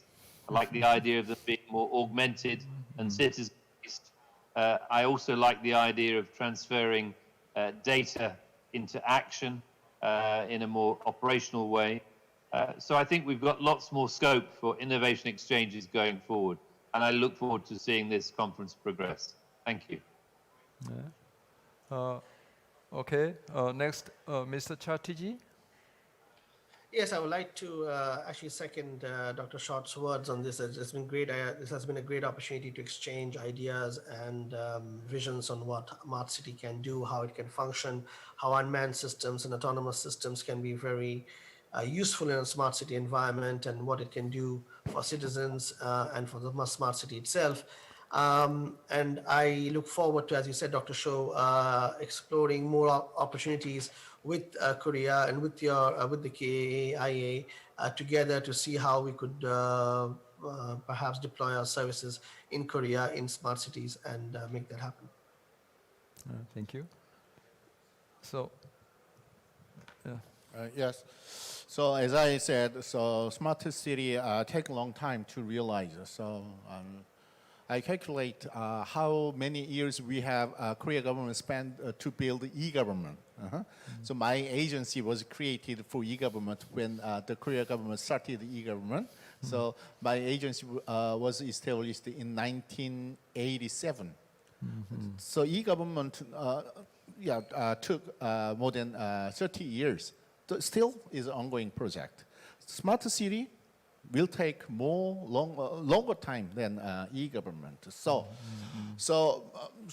it is important to show in short-term result, but the city, government, and people, and the around the world or the global community need to take a longer perspective. And the longer perspective means that we need long-term architecture, basic architecture, and basic principle put in place first. So, yeah. So a longer approach, a longer perspective, and longer strategy will enable us to build a good smarter city in someday. Thank you. Thank you. Okay. I think in order to make city smarter and smarter, then I think we should be able to measure what kind of problem happened in city, and then what will happen. We changed some things. So for that, the most important thing is data. But usually data architecture and what kind of data we need, and after the build city, everything, then they think about that from that time. And then too late. So if we really want to make cities smarter, then we have to consider the data, what kind of data we need, what kind of things we have to measure, then in very early stage of planning and architecturing city stage. So, yeah, thank you. Well, I think I'd like to revisit probably the question we are all asking, what is the goal or value of smart city? Maybe from the aspect of government or someone who really pursue that. Well, I think smart itself is very subjective and also very relative. But there are probably common sense that these are relative value. That means they are always better, or worse, or evolution and changes, which is core of innovation. So humans have been surviving from different kind of difficulties and disasters environment by our innovation. So innovation is not an option. but it is actually our tools and our way of living to make our human society to probably achieve our actual social actualization and human actualization. So I'd like to say the value of the smart is actually, maybe for the government, smarter nation and maybe smartest citizen or smartest citizen. So probably you are having, what is the real goal. This is for the citizen. Smart city is for the citizen. If our citizens say it's a smart city, then that's truly the smart city. But if our citizens do not want to really, be proud of that city, I don't think it's a problem. Those drivable city will say that, we will be very satisfactory and happy by living in that city. And that's the wisdom of living with the happiness. And really the meaning of smartness and smart city is the wisdom of the people for the living and together. Thank you. Thank you. Yes. We heard about lessons and experiences from the UK and Korea expertise for smart cities and especially for resilience in smart cities. So I felt the passion and energy of these distinguished speakers. So thinking about the humankind history, the civilization came from the small city. It's 8,000 years ago in Mesopotamia era. It is called Uruk. So based on these corona pandemic situations, we are preparing or we are facing the digitalized new model of cities. So today, I think this is a good time to exchange mutual perspectives and opinions on how both Korea and the UK can overcome the coronavirus and bring resilience and prosperity to humanity even under the COVID situation. So maybe we can get some keywords, data resilience and platforms and social cohesion and many other good things, innovation systems and global innovation system also. So I believe that today's discussion is a small step for our long journey ahead. And I have no doubts Korea and the UK have well prepared an opportunity to overcome COVID-19 by working hand in hand and going forward together. So I appreciate all the audience watching through the internet and all those who participated by sending questions. In addition, please stay tuned to the upcoming session on smart city data, starting at 7 p.m. Korean time and 11 a.m. UK time. Now, we'll close the post-corona session. Thank you very much.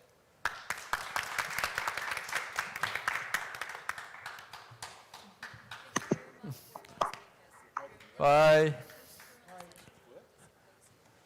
From 7 p.m. Korea time and 11 a.m. in UK time, Smart City Data session will be started, and we'll appreciate all of your interest and participation. Thank you.